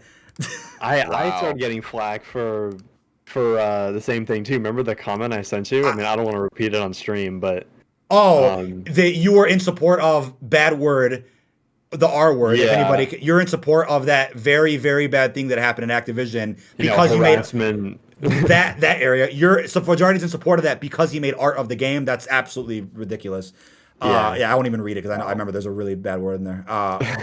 Like I said before, I can promise you whatever they are making will be marketed towards the 1% of people you keep talking about, and the game will have Easter eggs in 100%. Mark my words, and I better not see you cover their game either. What does that mean? I don't. That just sound like a bunch of words that put together. It's word vomit. Yeah. That doesn't mean anything. Yeah. Well, DK, you and your channel ain't gonna do good this year because the majority of your subscribers don't give a rat's ass about Vanguard or your Vanguard videos. So it's gonna be a rough year for you. You know what? I put thumbs up to this guy. I'm like, you know what? Thank you, buddy. Thank you for pointing out such negativity, man. That makes me feel better about the upcoming year of content we're gonna have, man. Right? Oh no! This one gets me. These mid-video sponsors are so effing cringe. Stop forcing your ads on me to line your pockets. I'm already supporting you with views. So I'm like, are you strapped to a chair like Adler in the cutscene? Are you forced to glue your eyes? Is there not like a scrub button on YouTube where you can skip to? I also have timestamps. Not many channels use this, by the way. Timestamps with all my topics, which take quite a while to do every video. I have that there purposely. If you want to skip around, feel free. Yep. No one's forced you to watch anything, man. But that's wild. To talk crap about sponsors for a full-time creator, I mean, that's just like, okay, man. That's crass. Yeah. Not cool. Your opinion on Cold War literally gave me cancer. It was one of the most broken MPs, and if you weren't running meta guns, you were losing. That's not true, by the way. The engine felt like I was playing on an original Xbox, and the graphics, attention to detail, made Big Red 1, which is COD 3, I believe, look like a historical reenactment. I'd rather play nothing but Vanguard zombies than ever touch Cold War MP again. That's an L. That's just not true. I dropped the most nukes I ever have in COD fucking history with Cold War, so I don't know. I don't know what's up with that. What were you gonna say for Jordan? That comment's just wrong. It's just objectively false. I mean, it looks worse than COD Big Red 1. That's like, what, 15 years old? That's a GameCube game. Yeah, I'm sure it is. Made by Treyarch. Oh, by the way, Spider-Man 2 from Treyarch, top tier game. Treyarch don't miss. Hey. That's all I'm gonna say.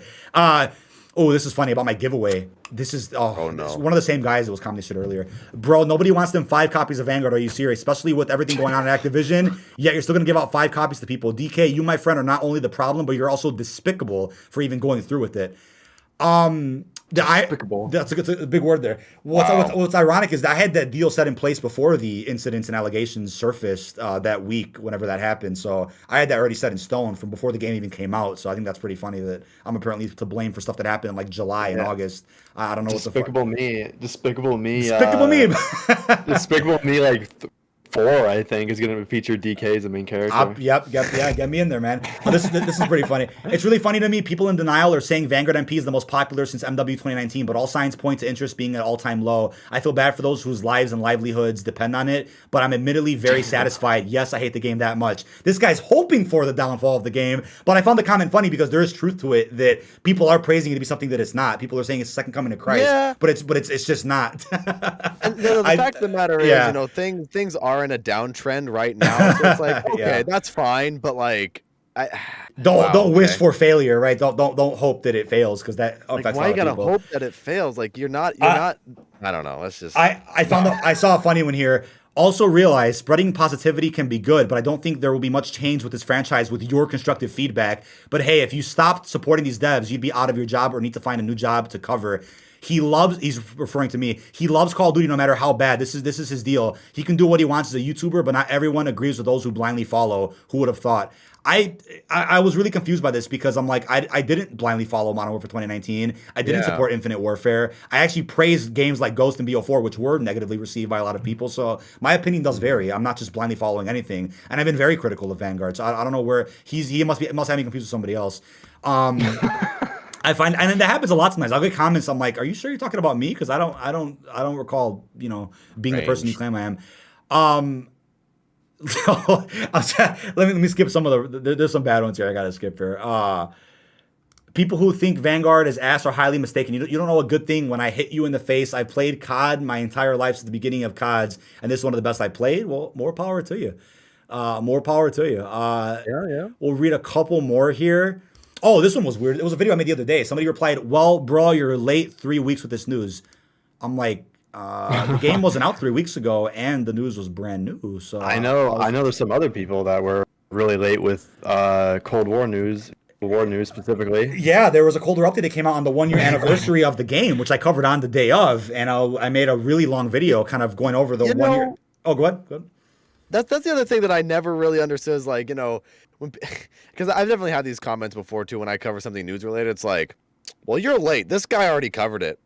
It's like, I guess I'm not allowed to make a video about it, guys. Oh, I guess I'll just delete it. Like, is that the response they're expecting? I always love those too, because you know what's funny about those comments is I'm like, well, I post my content at specific times in the day. I never intend to compete with somebody else. I don't like rushing to beat somebody, because it's always pointless, because what happens is I have a certain level of quality I want my videos to be. I don't put out rushed garbage where it's like I have everything on OBS and I'm like, oh, no editing kind of bullshit videos. I don't post stuff like that. I put in editing. I do this. I do that. I have a certain level of quality I want to achieve, and by doing that, I'm not gonna sacrifice the quality to rush against somebody else who has a million subs, who's gonna get the views anyway. What I try to do is post when I'm ready to post, and post in a way where it can stand up against a bigger channel, where it's titled differently, the thumbnail's different. I don't like trying to do what everybody else is doing, because that is setting yourself up for failure, because it's just not. I mean, I guess you could say that's where capitalism comes in a way, where the people that are at the top already will continue doing good. People at the bottom will have to really push through and break that wall to do anything. So therefore, I'm not going to try to put out a video 10 minutes after news comes out. I will make first of all, I do long form news segment type videos where it's a big roundup throughout the day, not just that one thing. And that's fine if you don't like that, but like you said, there's people that comment, oh, well, somebody else already did this. Well, what does that mean for me? It's like, what do you want me to do about that? Take my vid down or don't exist anymore because I wasn't fast enough? Like I always laugh at stuff like that. Wild stuff. But I think the good work. Slightly smiling face. Oh, thank you so much. I got text to speech on there. Thank you so much. Disortal, I think I said your name right. Thank you so much for that. I don't know what currency that is exactly. I'd have to. I think that's Swedish. Swedish. Thank you so much for that. It really means a lot. So keep up the good work. Sure. It might be nice. Swedish. Thank you so much for that. I really appreciate that. And also, become a member as well. Welcome to Requiem, my friend. Thank you so much for the support. Really goes a long way. Really means a lot to all of us. Much love. Much love. I think lastly, I'll read one more. Again, thank you all for putting in comments into our public and our server as well. We have a Who Are These People channel.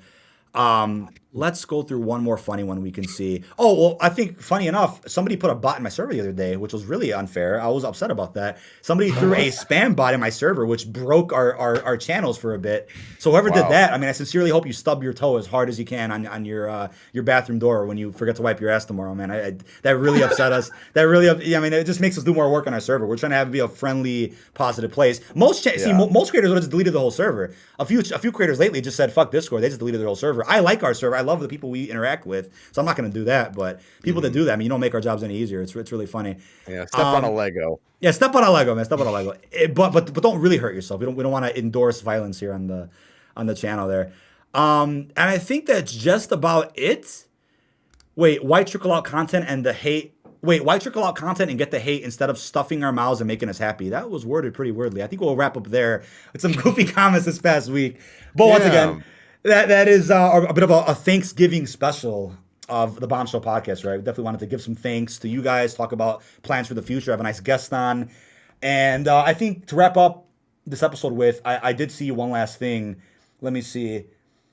There's a guy on Twitter who goes by Ralph who's been posting like quote unquote inside info about upcoming COD content, and I think recently some gaming scoopers and Charlie Intel kind of banded together and said, you know what, that info just isn't true. And I think he was claiming that the COD cycle would be coming to an end. Activision were considering stopping the cycle, and I'm like, do you really think right now, especially with the Warzone integrations, do you really think they would go ahead and do that? I don't think they're at the point where they're ready to do that.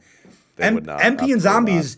Yeah, MP and Zombies might go free to play, or they might just go to a live service system where you pay a subscription every month to play everything. I don't think they'll just drop the annual cycle completely and just make everything free. I don't see that happening. I don't know about. I think if they were to go to an annual subscription or a monthly subscription service, rather, I think the player base would drop significantly because if Warzone's already free to play and people like some people like Warzone and you have millions of people every day playing that. If they were to do a subscription service for that, it would honestly kill it because why have it free for so long and then that's weird. Even for Call of Duty in general too, it doesn't even have to be Warzone. If they were to do that for zombies or multiplayer or campaign or something, right? It would just kill it. So if you thought the sales were down this year, like 40% in the UK, I think we mentioned that earlier, they're gonna be down even more. Yeah, I don't see it getting better with that either. I agree. And with that, with the sales being the way they are, and all the issues and the controversy and the kind of the poor reception parts of Vanguard have gotten, I don't see a sequel happening. I don't. But 100% no. I want to say I'd love to be proven wrong because I think, like Vajardi said, that final mission of campaign got my hopes up for like this really integrated, cooperative type feature that we never seen in COD before, really, where you're switching off between characters, doing different things, and that was cool. That to me felt like groundwork for something so much better. But we might not see that now because of how poor the game has released. I don't know, and I think with that. The last thing I'll say, I know there's been some weird rumors lately about like, oh, Cold War Year 2, Treyarch's gonna go back, and I'm like, I don't see them already struggling now with Vanguard and trying to get the foundation going for the next game. Do you think they're gonna go back to Cold War that much and add more? For MP, maybe. If there's maps already done, like remasters and modes and shit, sure, maybe. I know bundles definitely on the way, but zombies, I don't see them doing it. I don't see Activision saying, let's do it. I think the absolute most we could see for zombies specifically is they bring back Jingle Hells, except it's just like the haunting event where zombies have the Santa hats on and they drop little presents. Yeah, and then you get like the pack-a-punch from the presents. I think that's the most we could. But even that's like kind of shaky for me. I want that, but if they do Jingle Hells and Duron Fung, then would that make sense for them to say let's do both? Like, does it even logistically make sense for Activision to say let's promote both games at the same time? Yeah, I don't know. I mean, that's a weird one. That's a weird one for me. I don't know. The only instance that a Cold War Year 2 would have happened, I'm saying would have because I think the window of opportunity is gone, unfortunately. Yeah. The only scenario where it would have happened is if Vanguard did not have zombies, or if Treyarch didn't have any role to play in it either as well. Yeah, that's a much better way to word it. If Treyarch didn't make Vanguard zombies, I think there would be more of a viable argument to say, oh yeah, Cold War Year 2 could happen because then Sledgehammer would be working on their own zombies. I mean, we literally saw that with Zombies Chronicles 2. And, you had the Infinite Warfare trying to release their zombies, and then bam, Zombies Chronicles. Yep. Which to me pretty much killed momentum for anything that was left of Infinite, which is hilarious. Until the Super Easter egg came out and people started saying Zombies Chronicles 2 is coming any moment now, by the way. Oh yeah, any moment. Any moment. I would highly recommend people check out the Division Z episode. Not just mine either, but the whole podcast. But specifically with my episode, when we kind of laughed about that quite a bit. We kind of went through that whole Chronicles 2 debacle where it's like people still to this day don't understand. I mean, it's kind of a simple explanation, really. It's same thing as MW2 remastered multiplayer, MW3 remastered. Things can be done, finished, ready to be marketed, and just get fucking canned. Shit happens. That's kind of what goes on. I think with zombies specifically, it's even crazier that we almost had it in the palm of our hands. But I think if BO4 got received better, and if they didn't have to make COD 2020, you probably would have saw those apparent Victus maps. But I agree. But it's ironic too that if you remember when the Super Easter egg got found for Infinite, with Mephistopheles, do you remember Blundell himself started getting hate on the internet? People were like, "Oh, Blundell sucks at making Easter eggs. Revelations was overwhelming. Infinite Warfare did it right. Lee Ross is the GOAT." So it's like all this Blundell praise now. It's like, dude, people really don't remember or just weren't there when all this was going down years ago. I remember it vividly. It's so funny to see the flip flop now about how people praise zombies. It's funny. I guess one of the last things that I'll say here for this episode, it's just one of those things where I think the majority of the reactions that happen in the Call of Duty community is very knee jerk. I think a lot of things are very knee jerk reactions that, you know, aren't necessarily consistent, but at the same time, on the other end of it, you could give these people the benefit of the doubt. Their opinions could change. Everyone's opinions can change. So, you know, but to me, it just seems like with every Call of Duty, there could be a big knee-jerk reaction. I'm guilty of it too. I'm sure a lot of the things that I said today are the result of a knee-jerk reaction, you know, because of things that are in Vanguard that aren't as good. I'll admit that any day.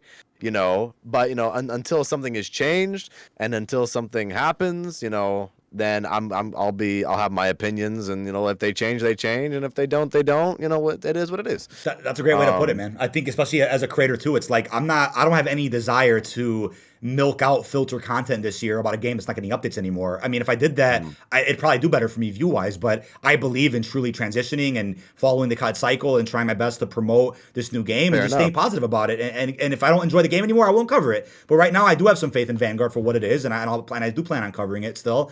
But the thing is, it's like if you're going to be somebody that like clickbaits non-existent Victus maps in Cold War or stuff that doesn't exist anymore, and it's like, well, more power to you, but I have no desire to do that. I have desire to really expand out, branch out in content, you know, work with other, you know, brands and companies, other creators. And by doing that is leaving behind the last game, because that's what you inevitably have to do with the COD cycle, and is looking forward. The more you look backward, you're just gonna be more miserable. It's not gonna do anything for you. It's not gonna work. It's not gonna work. But all in all, seriously, fantastic episode. You were a wonderful guest, and I think I told you before, I really admire your commentating skills and your casting. I desire to be a better commentator and to cast myself. I do love competitive multiplayer, the competitive zombies. I love it all, and I think you truly are, I mean, in my opinion, an inspiration for somebody who wants to do commentary. There's a lot of creators like this. I think Espresso, Prestige, I can think of quite a few off the top of my head that are just great commentators that I want to be like more one day. I truly do. Hey, I really appreciate that, man. I love doing it. You know, I love acting. To me, it's all a part of, you know, acting, and you know, that's where kind of my background is. You know, doing acting when I was younger, and then switching over to content creation. It just gives me something more to do, and it gives me something more to, you know, continue to act. Yes. And you know, that's another huge reason why I even got into back into voiceover, I should say, in the first place, where, you know, voiceover and casting, I think casting is another leg of voiceover to its own extent. Absolutely. So, you know, the fact is, you know, that I'm very grateful that I had the opportunities to do that, and I'm continuing to have a lot of opportunities. And I'm just going to be forever thankful for that. And, you know, I really appreciate that there are a lot of people out there that really like it. And at the bottom line is I want to spread as much positivity as I can. I know I said a lot of kind of negative things about Vanguard today, but the bottom line fair, respectful, constructive criticism. There's a difference between that and being an absolute tool bag on Twitter and Reddit. Right. And you did it the right way. And, you know, I want to make people smile. You know, that's what I want to do. And if it casting, doing voices, being Tank Dempsey, whatever it is. I just, you know, it's it's a good way to put it. Yeah, love it, man. No, I seriously, dude. I mean, I have a stutter sometimes. I'm still ironing out some faults I have with commentating. I try my best too. I love commentating. I love to interact with people. I love doing the podcast, videos, streams. I love it all. I really do, and I absolutely admire your desire to, you know, make people smile and, you know, pump out the best content you can. It's such a passion, such an industry. I mean, it's unlimited possibilities of what you could do with those skills. It's just, that's what I love the most about it. Unlimited possibilities. There's no cap on what you can do with that skill. I mean, it's just it's remarkable, man. Absolutely incredible. But with that, I appreciate your kind words. Hey, man, it goes a long way, dude. I mean, hopefully I'll be back in Division Z one day, and you're absolutely welcome back on Bombshell anytime. I definitely want to get your lovely co-host, Cosmic, who I worked with during the Cosmic, right? That's his name? Yes. I'm going to say that right. K Cosmic. K Cosmic, yeah. Great partner we had during the Zombies for Charity 3 event that we did recently. Yeah, so he was on my team. Guy. Good guy. Definitely, I know he's UK, so I have to schedule that better with him to get him on the podcast. But definitely hope to do more shows one day, man. Anything else you want to add, or real quick before we wrap up? Fajardi, Jason, anything? Well, yeah, I was gonna say something about Division Z podcast, but you know, I guess last thing I'll say is, Jason's voice comes off the mic, very angelic. Yep. And I don't know why. Like I swear I have the same mic as you, and my voice sounds terrible on the exact same mic, and it sounds like Yeti caster. Yeti caster. He has the Yeti caster. You have a blue Yeti. Yeah, but is even the thing on Discord it sounds absolutely terrible. On anywhere else it sounds amazing. I think it's a Discord issue. problem. Yeah, we'll probably find an alternative one day to like better get our voices organized a different way and our face cams and whatnot. I mean, we're both using new cameras today. Fajardi and I both copped the Logitech Stream Cam. I've been using the same webcam since 2014 Advanced Warfare. No joke. It's in my drawer somewhere. I had the Logitech CN20 webcam. Remarkable, 1080p, 30 FPS. This bad boy, however, does 60 FPS, and I think goes pretty high quality. I think it feels like it's above 1080 sometimes. It's that clear. I love it. I might have some settings to adjust still on OBS, but it looks incredible. So we're both experimenting with that. We've been loving it. But I think mic-wise, I usually go with Blue Yeti for videos, and I use the Wave 3 Elgato for streams. It's just the way that they're placed on my desk. I use both. But yeah, maybe you guys can compare some settings and see if anything's off or out of whack for Discord specifically. I don't know. Maybe you guys can work something out. Discord's really funky when it comes to that. I don't know why. We've had so many technical mishaps over the months of doing this, but yeah. With that being said, absolutely phenomenal episode. Really did enjoy it. We could have gone on forever, honestly. We could definitely go on for 3-4 hours if you wanted to. Division Z, this happened too. We were going off. Yes. Crazy discussion. Yeah, we can go on forever, man. Honestly, I love doing these. But I know we all have things we have to get to for the night. Probably have a busy weekend ahead. I know I do. I gotta eat pogos. Bless. But with that being said, this has been episode. Bless everybody. Bless everybody, man. With that being said, this has been episode 27 of Bombshell, and we will see you guys in the next one. That's Madanya.